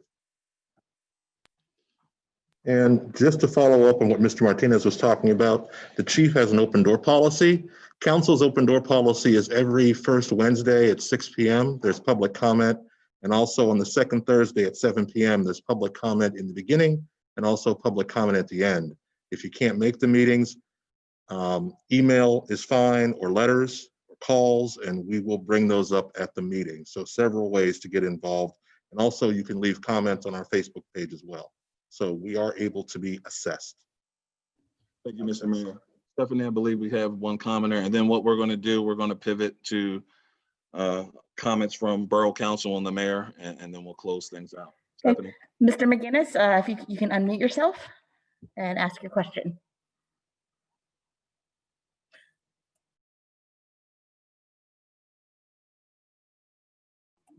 Mr. McGinnis, are you there? Yes, I just unmuted. Can you hear me? Yes. Hi, this is Sherwood McGinnis, and I know a lot of you that are here in the meeting today, but there was a question earlier raised. Has there been a public-private initiative to deal with housing, affordable housing? There has been some work. Joe Bartoli put together several years ago, NOAA, New Options for Affordable Housing. And doing some work, we did get council to agree to look at the use of the garages and small houses in the alleyways to convert them into affordable housing. There's also an ongoing discussion meeting every month by the Housing and Redevelopment Authority and what was called LHOT in the past, Local Housing Options Team, but it's now changed its name to Community Partners for Change. My feeling is, and then there is the work that is done by the county and the Housing and Development Authority. My sense is that if we were able to get all of these various individual initiatives together and have a little more coordination and use that as a way to share information, et cetera, that we make a bit more progress by coordinating and collaborating with one another. So I just throw that out, something for the council and others in the community to think about. Thank you. We have one more public commenter. We're patching them in. You should be there in just a second. Mr. Copeland, if you could unmute yourself and you can speak.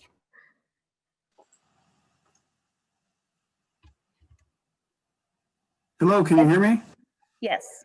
Thanks very much. It took a little bit of, sorry for the delay there. I just wanted to, number one, say thanks to everybody that's done this tremendous effort this morning. Number two, I'm one of your elected school board members, and I'm willing to bet there are other members that have been monitoring this and listening. And as Sonia Brown said so eloquently, believing in what everyone is saying. So I absolutely do believe.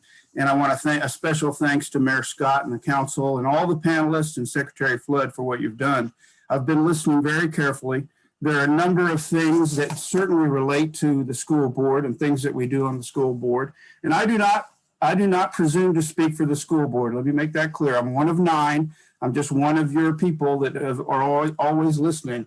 I want to highlight, and many of you probably saw that Mary Franco put a comment in the chat a while ago, and I'll just read it. Just an FYI, because she's right on target. The teachers at Carlisle Area School District now have an ongoing professional development course on anti-racism. I've also learned that the director of curriculum expressed interest in changes to the curriculum to more accurately reflect racism of American history, beyond the usual Black History Month. So let me, number one, endorse and tell you all that is absolutely accurate and appropriate, and the school board and the school district, takes all this very seriously. I would also like to comment on a couple things that were brought up earlier. Very good questions and comments, particularly early on about the racial demographics in the elementary schools. And I noted, of course, Brenda Landis, right on target, highlighting that that's a function of neighborhoods and as a function of income and all sorts of different things, to include affordable housing.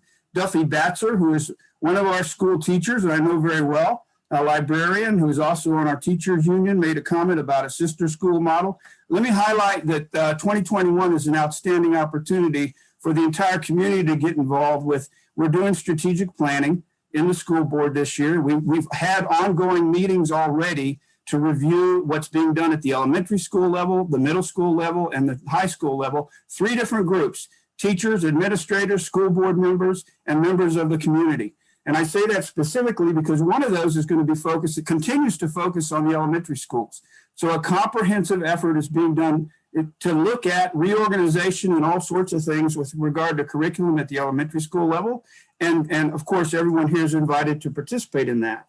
And then finally, with regard to the curriculum, excellent comments by Ivy Berry and others. And as you heard from Mary Franco, yes, our director of curriculum, Michael Grojoy, a former social sciences middle school teacher, and that probably tells you a lot right there. He's very plugged into these sorts of things, is absolutely committed. I certainly endorse it, that we should look at all these things in terms of curriculum, and not only to focus on the great things that African Americans have done for our country, but yes, the things that they brought to us from Africa and people of color elsewhere. So I've probably taken too much time, but I thought it was important to recognize and let you know we're listening, we believe, and to validate some of these things and say, hopefully come to our meetings as well. We have 3 meetings every month usually. We've kind of been in this strategic planning effort that I've mentioned was, of course, somewhat slowed by COVID, but we have a meeting just about the first 3 Thursdays of every month. You go to the Carlisle School Board website. The 3rd meeting of every month is usually a voting meeting where we welcome public comment. And of course, we're always open and our ears are open. Thank you very much for the opportunity. Thank you, Rick. And Rick, just real quick, how can folks get a hold of school board members and address school board issues in general? Well, the best thing to do, of course, is to go to the Carlisle School District website, and they can then send emails to the to the board president, to the superintendent. I will put in the chat. My email is very easy to remember. It's rickcopeland@gmail.com, all lowercase, no dashes or dots. Rick Copeland, COPLEN @gmail.com. I welcome input from anybody and everybody. Thank you, Mayor Scott. Thank you, Mr. Copeland. So that will conclude our public comment phase. We are going to transition to the segment that welcomes comments from our borough council members as well as the mayor. Before we do so, one question that was posed, it was posed by two people, and you can feel free, council members and mayor, to incorporate this in your commentary. The question came from Lori Mers and Danielle Conway. What is an appropriate next step for forming that Truth and Reconciliation Commission? That's it. The floor is now yours, Mr. Mayor and council.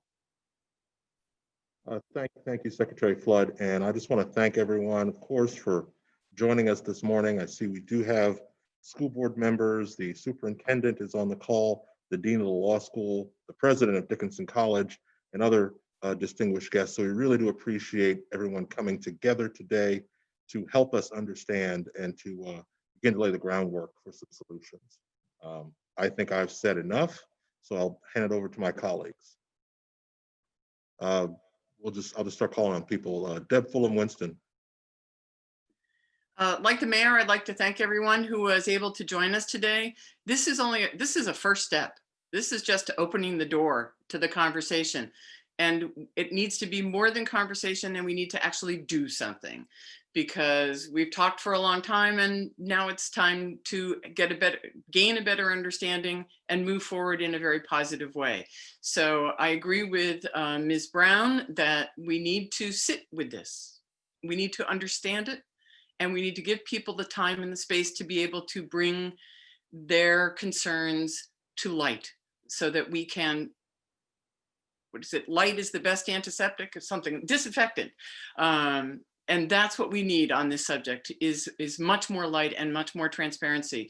So I totally support the idea of a Truth and Reconciliation Commission, because I think that would move us forward. Thank you. Thank you, Deb. Sean Crampsey. Thank you, Mr. Mayor. Thanks for everyone who attended today and to our panel. I'll try to be brief, but again, I went into this meeting today with the hopes of sitting, listening, and learning, and I did learn a lot. I'll also, personally apologize as an elected official.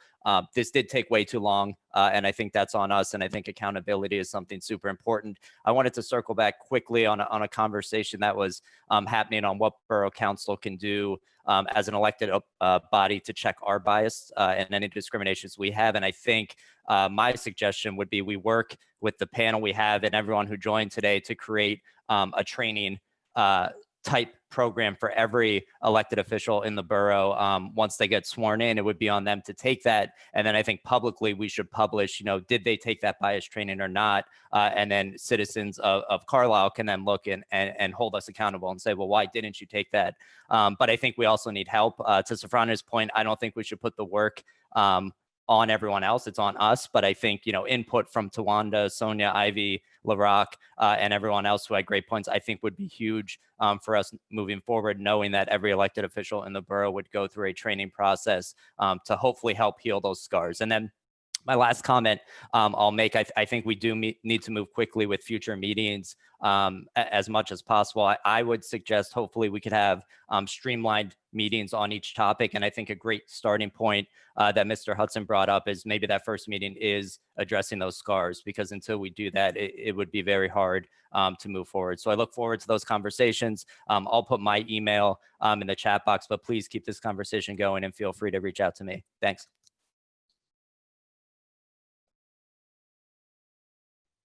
Thank you, Sean. Joel Hicks. Yeah, thank you, Mr. Mayor. I'll just add that I would be very supportive of a Truth and Reconciliation Committee, participating in that. And I know on this call we don't have answers to folks' questions with a lot of things that are happening with school board, with the criminal justice system, with housing development, and these are key players that need to be part of any process going forward. I think council can be the spearhead to bring those elements together from the business sector, from the criminal justice sector. I'll just add, I've had a little bit of input and insight into the opioid intervention court. Something was very notable to me is it's a very effective court. It's able to save lives. It's able to reduce recidivism. The number of Black and Hispanic participants in that court is very small. What I'd like to say is the opioid intervention court is a very innovative and effective way of dealing with just a small part of the challenges we have, which convinces me that we need to be creative across all of these sectors.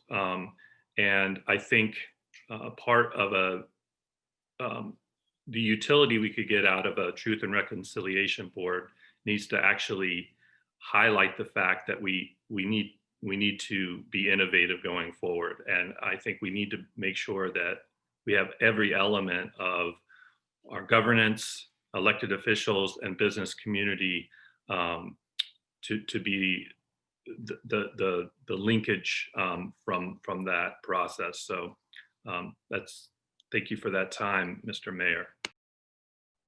Absolutely. Brenda Landis. Thank you, Mayor Scott. I can't thank everyone that's participated enough. Like everyone else said, this is just the beginning. And I do agree that, we just need to sit and listen. And I want to ensure that we take the time to do that. I have tried in past, especially with the neighborhood here and the redevelopment of the buildings, to not always expect that folks come to council. Our previous neighborhood group or our meeting spot was at the police station. And I know that folks don't necessarily feel comfortable having a meeting there. So, we chose a different location over time. So there's things like that we as council definitely need to ensure that we are accessible. We are part-time employees, so that's why we don't have the open door policy like Chief Landis has, because we don't have offices. But I am happy to have direct conversations, through Zoom, distanced in a park, whatever we want. But I think that we also need to be able to have action. So, there's the combined sitting and listening and really understanding and taking that time, but also realizing that we maybe haven't been we've been inactive in some ways, and we need to refocus our efforts. So not doing it on our own, not taking our own opinions, but making sure that we have informed choices and ways that we can, work towards things. So some of this stuff can't change overnight. And so that's why at least starting the process to make some, good progress is going to be important, and keeping those, keeping a good circle of folks that can inform us and tell us what we're doing right and what we should be focusing more on. When it comes to budget, there was a question about funding, and I think that is something that's extremely important. And so I'm going to try to see what we can do about that.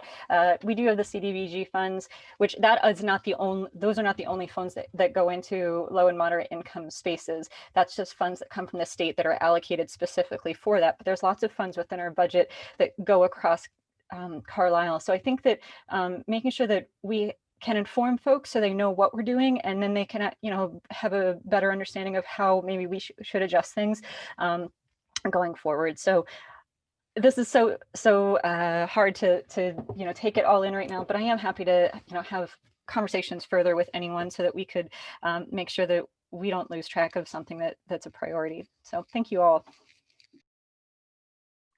And Jeff Stubbe. Thank you, Mr. Mayor. I, like everyone else, want to thank everyone who attended today, everyone who made today possible, everyone who shared their stories, shared their questions. Obviously, there are a lot of questions that came up today that we don't have answers to, and I think it's on us to find those answers. Obviously, today was long overdue, but it's a first step, right? It's a beginning. And there's something that I want to say that I'm sure I'm not alone in, but I grew up as a white male in the United States of America. I grew up believing racist ideas. I grew up and benefited from racist policies. In my life, there are notions and systems that underpin racial inequity that I am sure I still believe and still benefit from without even realizing it. And the only way to grow is by recognizing that, by admitting that, and then acting to right it. That's what we have to do as individuals. That's what we have to do as a community. That's what we have to do as a council. It's on us. It's on us to do what so many people have said, to listen, to understand, to do the work that is being asked of us. It's on us to identify the policies that have caused racial inequity in our community, to dig below the surface and identify the systems, the systems of racial injustice, both structurally and institutionally, and then work to uproot them. And I'm fully supportive of some of the ideas I've heard here today, obviously incorporating training for new council members, for current council members, and publicizing that, as Councilor Cramsey suggested, I think is a good idea. As so many people brought up, moving forward with forming a committee, as I understand it, that would be on us as a council to pass a resolution or an ordinance, putting that together, and then appointing members to that committee or commission, like we've done with other committees and commissions. And obviously, it's great that we've had so many people in attendance today, but to really nail down on issues requires a small focus group, and that's what a committee like that would be for. So without taking up too much more time, I will just, again, thank everyone who attended today and who spoke. I look forward to where we go from here, to continuing to learn, to holding more forums like this, and to working together to make ours a better community. Thank you, Jeff. And Deputy Mayor Schultz gets the last word. Thank you, Mr. Mayor, and thank you, Secretary Flood. And I do hope we've had some calls to allow the rest of our planning committee maybe to chime in if we can go on a couple more minutes after I speak. But I, like Councilor Stubbe, grew up in privilege, and it has taken a personal journey to get to this point, and we do so by putting ourselves in places where we will be challenged, by having discussions with those who will challenge us. And Tawanda, I'm looking at you and all the conversations we've had over the years, and thank everybody on the committee for continuing to challenge us and the public. But I think it's incumbent upon us not to do so passively, not to ask for you to show up. And I saw this town hall as our first step in doing something actively, putting ourselves in those challenging positions, allowing our I'll say our sins to be revealed, and to attempt to reach out and reconcile and remedy those issues. I think we have a number of organizations in the community who are energized right now. They're not talking to each other maybe as much as we ought to, and I think that's one of the steps we need to do going forward, is take stock in what those organizations are doing and start communicating better on what efforts we can make together. As I said, and again, this was to Wanda. I can't remember how long ago it was, but issues like this can feel so enormous that as an individual, you feel overwhelmed. But I'm truly energized by this conversation today, because you don't feel alone. I have a number of colleagues on council, the committee who helped put this together, and the folks who spoke up today, that I feel like we can move forward and take meaningful action. I wholeheartedly believe that we should move forward with a Truth and Reconciliation Commission. We've had a number of comments and resources thrown at us in the chat, and I think we need to take stock of that also and review the things that we maybe haven't been able to get to today. Our next steps, I think we're going to need to plan a specific date and provide another opportunity to start doing what LaRock talked about earlier and addressing the wounds before we dress the wounds. That was a great turn of phrase, LaRock. Thank you for giving that to us.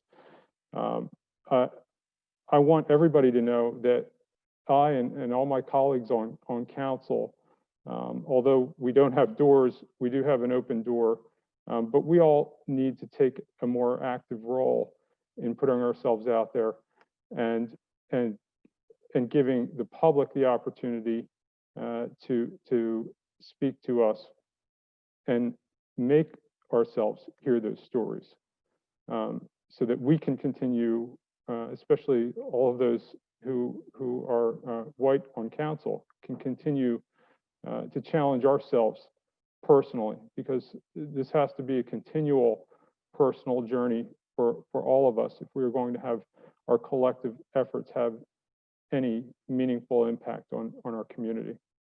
Thank you, Mr. Mayor. Thank you very much. Yes, and there has been a call to hear from our panelists. I'm going to ask you maybe just to give some general thoughts, and then if you have any thoughts on how we move forward. I'll just start with folks as they're on my screen. So, Tawanda, you're up first. I was really hoping I wasn't going to be first. And side note, I need some poker face training for these kinds of meetings. I'm not, I need a little work with that. But yeah, again, I just want to say thank you for pulling this together. And then I also want to say, civic engagement is a two-way street. I'm looking at council and just thinking about conversations that I've had with Sean, that I've had with Deputy Mayor Schultz, Councilor Landis. These are conversations that I've had with all of them, and with Sean Cramsey. I mean, so I'm saying all that to say that they can handle your anger. I've had conversations with them that did not go well. They didn't make me feel good as a Christian. Some things that I would have to say, some very James Cone things that I would have to point out, some very America's Original Sin sort of things that I would have to point out and really cause them to look at things. And it's kind of like a mountain of limestone that we have plenty of in this area, that water runs down it, right? And you don't know how much it erodes until you look at it years and years from now. And I look at this process much the same way. So 2 years ago, going on 3 years ago, we were talking about the Lincoln Cemetery and some things that I personally needed to see done. I needed to see some come to Jesus moments about way things were handled at that time. I was, hoping things would move, hoping things would happen, and really got into some despair. And eventually those things did happen. But it was because the squeaky wheel gets the oil. And it's because I kept showing up. And while I was showing up, I was saying to these people, hey, I shouldn't have to keep showing up. I shouldn't have to do this. But I did it. And it's worth it. And this is what civic engagement looks like. This is what our democracy looks like. This is what we try to protect and defend. This is the process that makes change possible for all of us. So if you haven't looked at the resolution that was passed on the 4th of November by Borough Council that takes a look at a general look at the ways in which council has been complicit in racial inequality and inequity historically, I would encourage you to take a look at that resolution and notice that these are folks who are trying to do the right things. They'll still get phone calls from me. They'll still get emails from me. And even as a byproduct of that, I think some great relationships have been formed and some really some new family members for myself. So I just, thank you all for participating in this. I think we're moving in the right direction, but we all have to move in that direction together. together. We have to access the information and be accessible to the information, right? We have to go get it as much as we want people to come and get it from us. So part of Truth and Reconciliation is having those stories available, let's get on video, let's make these stories concrete. Let's move this needle effectively and move it intentionally. And I've gone way over the time that Tim asked me to speak, so I'm going to stop. But again, thank you all, and I look forward to what comes next. Thank you, Tawanda. Words matter. I know they do, so appreciate your comments. Sonia Brown. Wow, didn't want to go second. Glad I wasn't first. What I want to say is I want to thank everybody for being a part. I think it is a wonderful start.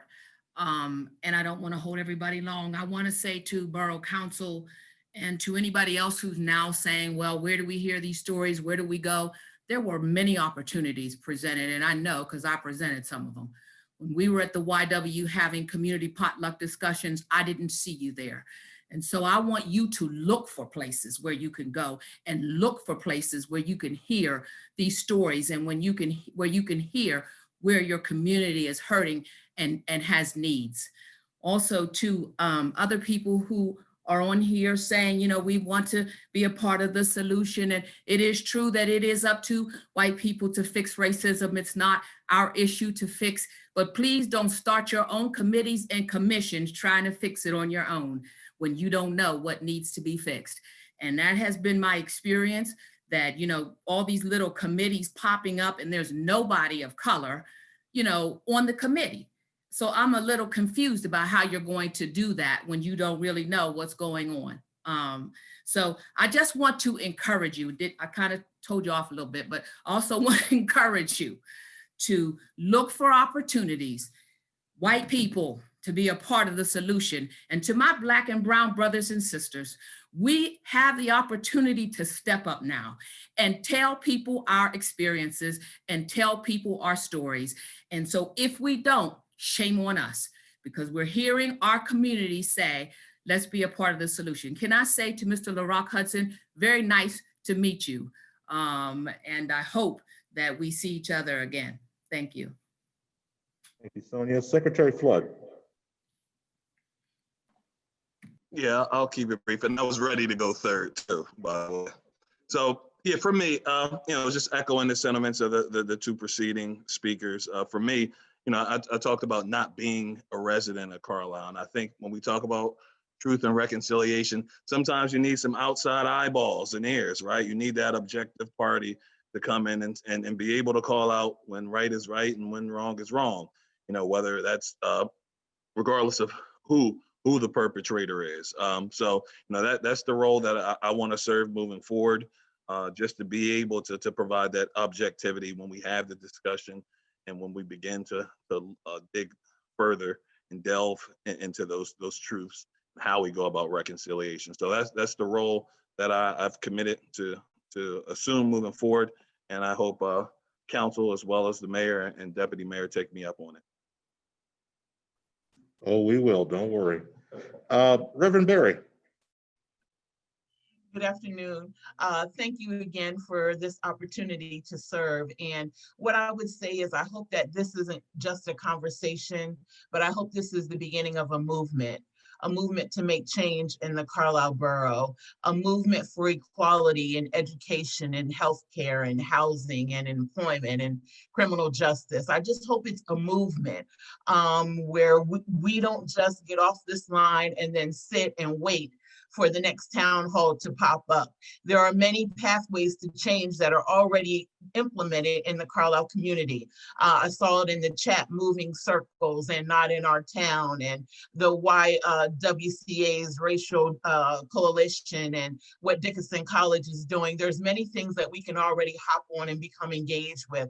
And I would encourage all of us on this line to be truthful and be true to this process. If what you're saying is true and the the chats, then we already have a small army that's going to be moving forward to affect change in Carlisle. And I would challenge you to invite a friend so that next time we gather, there's more on the line, and that this will be a ripple effect throughout our community. We need employers on this line and more school board officials on this line, and we need housing officials on this line, and people who are making decisions about healthcare on this line, so that we can make sure that there's equity across the board and the right people are hearing and the right people are stepping up in order to make a difference. So my hope and my prayer and my dream is that this does not die, that we come together more than on Martin Luther King around his birthday, more than that, but that this is a continual process throughout the year, because I do believe that we who believe in freedom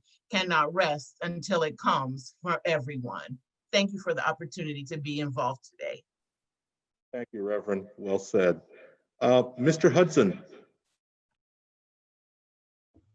Real quick, I want to, thank all the officials on the panel today for taking this huge step. Though it's long overdue, somebody had to take the reins. And so I applaud you guys for being those change makers and wanting to step up and see better for the community.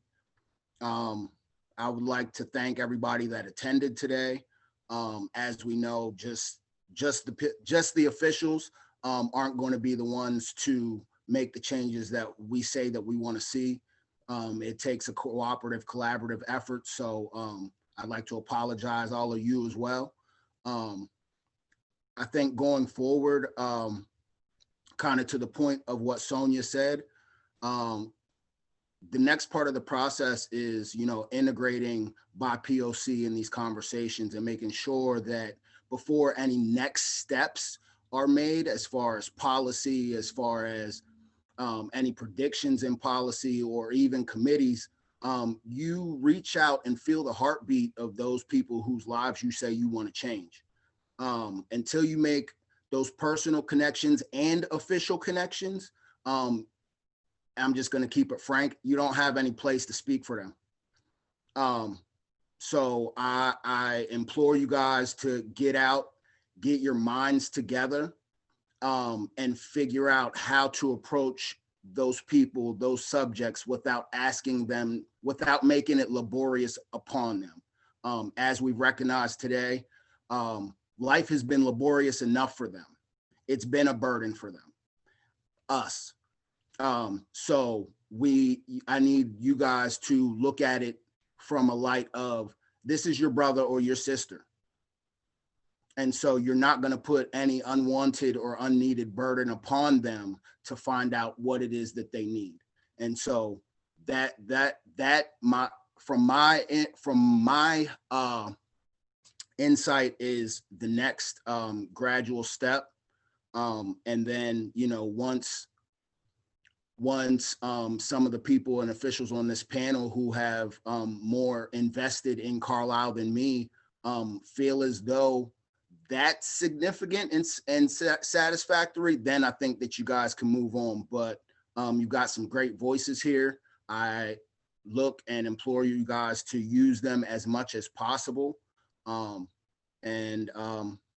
I look forward to seeing everything that you can do, because I think that, you guys can do some great things if you choose to, and be some actual forerunners and door openers in Cumberland County itself, because we know that that county itself has major issues. And so, being that you guys are willing to have this conversation, I'm looking at you guys to be the leaders within the county. Thanks. Thank you, LaRock, and thank you for mentioning the county and county leadership. This discussion is larger than Carlisle, and so hopefully our work here will help inform that level of government as to actions they can take as well. So appreciate you bringing that up. Ms. Robinson. Hi, good afternoon. Thank you for the opportunity. So I'm a pretty motivated person to take action in any way that I can regarding racial inequality. And I was actually just talking to my good friend, Samantha Martin. She's another big activist in the Carlisle community. And just in reference to what Miss Sonia was saying and what Miss Ivy was saying, I think a great way to start would be to collect stories from people of color in Carlisle, and possibly even starting like a coalition of groups, whether that be with Dickinson College, the Historical Society, or the YWCA, and kind of going wide scale and collecting stories, so that we can sit in the discomfort and yeah, but before we move forward. Yeah.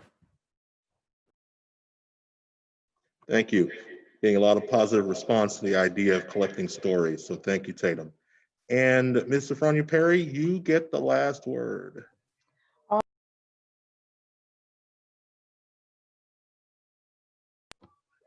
Lucky me. Let me say, I think that this was a good discussion. It was needed. I also want to thank everyone who attended and everyone who commented. But let me also say this, while it is important that the borough take some responsibility for some things and step up to make sure that work is done here in Cumberland County or in Carlisle, it's also important for each of you to not just place it on the shoulders of the borough. We have residents here in Carlisle that do not like Black people and people of color. This town is still very racially divided. And that means that for everything that you're saying here in these comments, I hope that you are also addressing people that you hear in the streets every day, your neighbors, your family, because it's not just the borough. It's not just on the, and this doesn't take anything away from the borough. I am saying that it is not just on the borough. It is a whole town. And I can say that as a Black woman living here, the things that have been said about the Hope Station neighborhood where I work and where I have grown up, it's sad.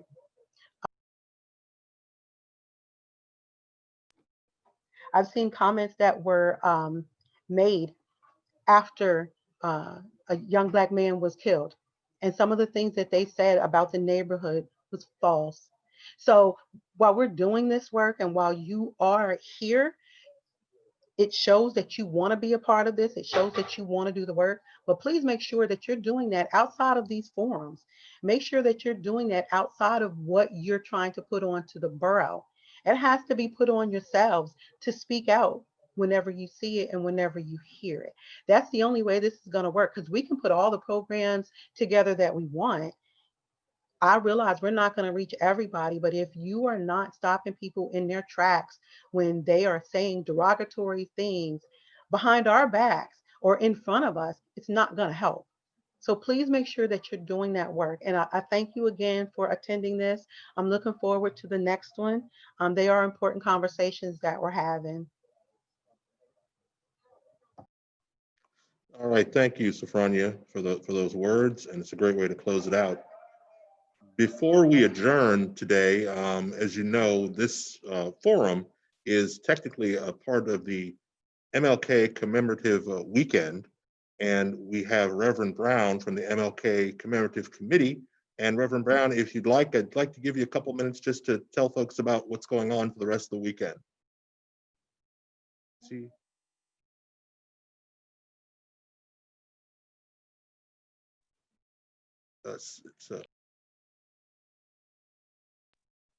And Reverend Brown, just wait a second while we elevate you to panelist, and then your mic will be unmuted.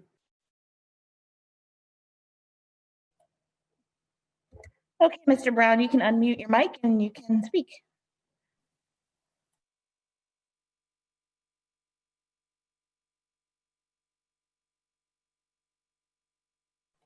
Reverend Brown, are you there?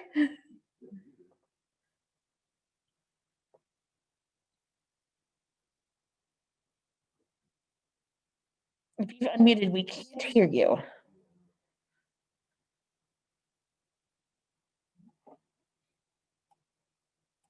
There we go. Now we see you.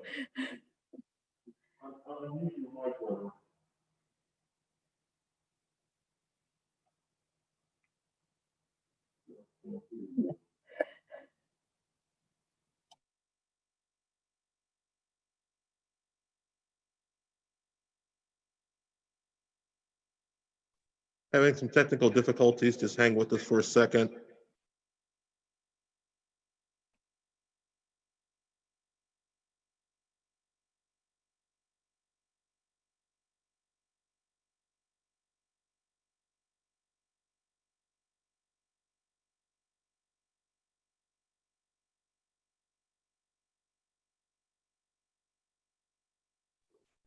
Reverend Brown, if you could just maybe call me on my cell phone, and then I'll put you on speaker.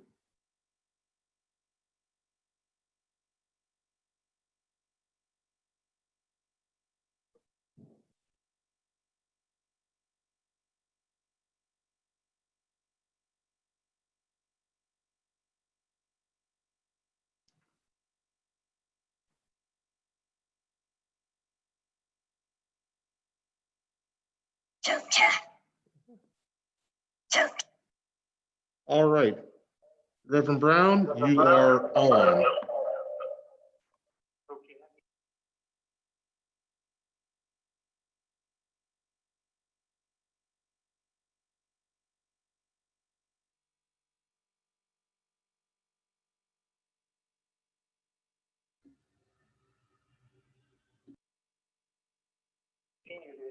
But primarily, I love one for another. There's a lot of things that we all can do, but if you fail to love each other, it simply won't work. And so, part of my our worship service at 4 p.m., and we will be on the website at Carlisle Church. And our tenant speaker will be Carlisle, Pennsylvania. Had a great message and so we actually come to be a part of that. We have parents leaders also on Monday at 10 a.m. for the Martin Luther King Day, a day of service, and people like our mayor, you will hear from our commissioner from the county, you will hear from our representatives, you will hear from other leaders in our community, and this University Martin Luther King, as well as the role of us pursuing history, united in truth and love. The combination of two, I'm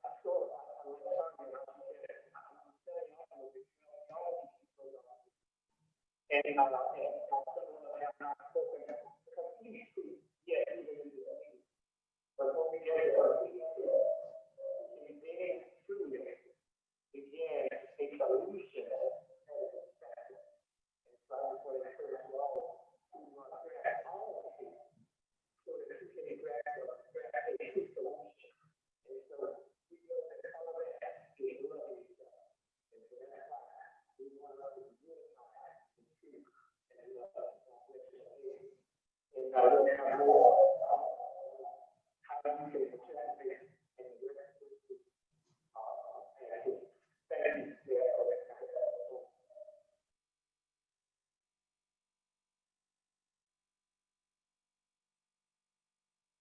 Thank you, Reverend Brown. I know that may have been difficult to hear for some, but we will also post this information on our website as well.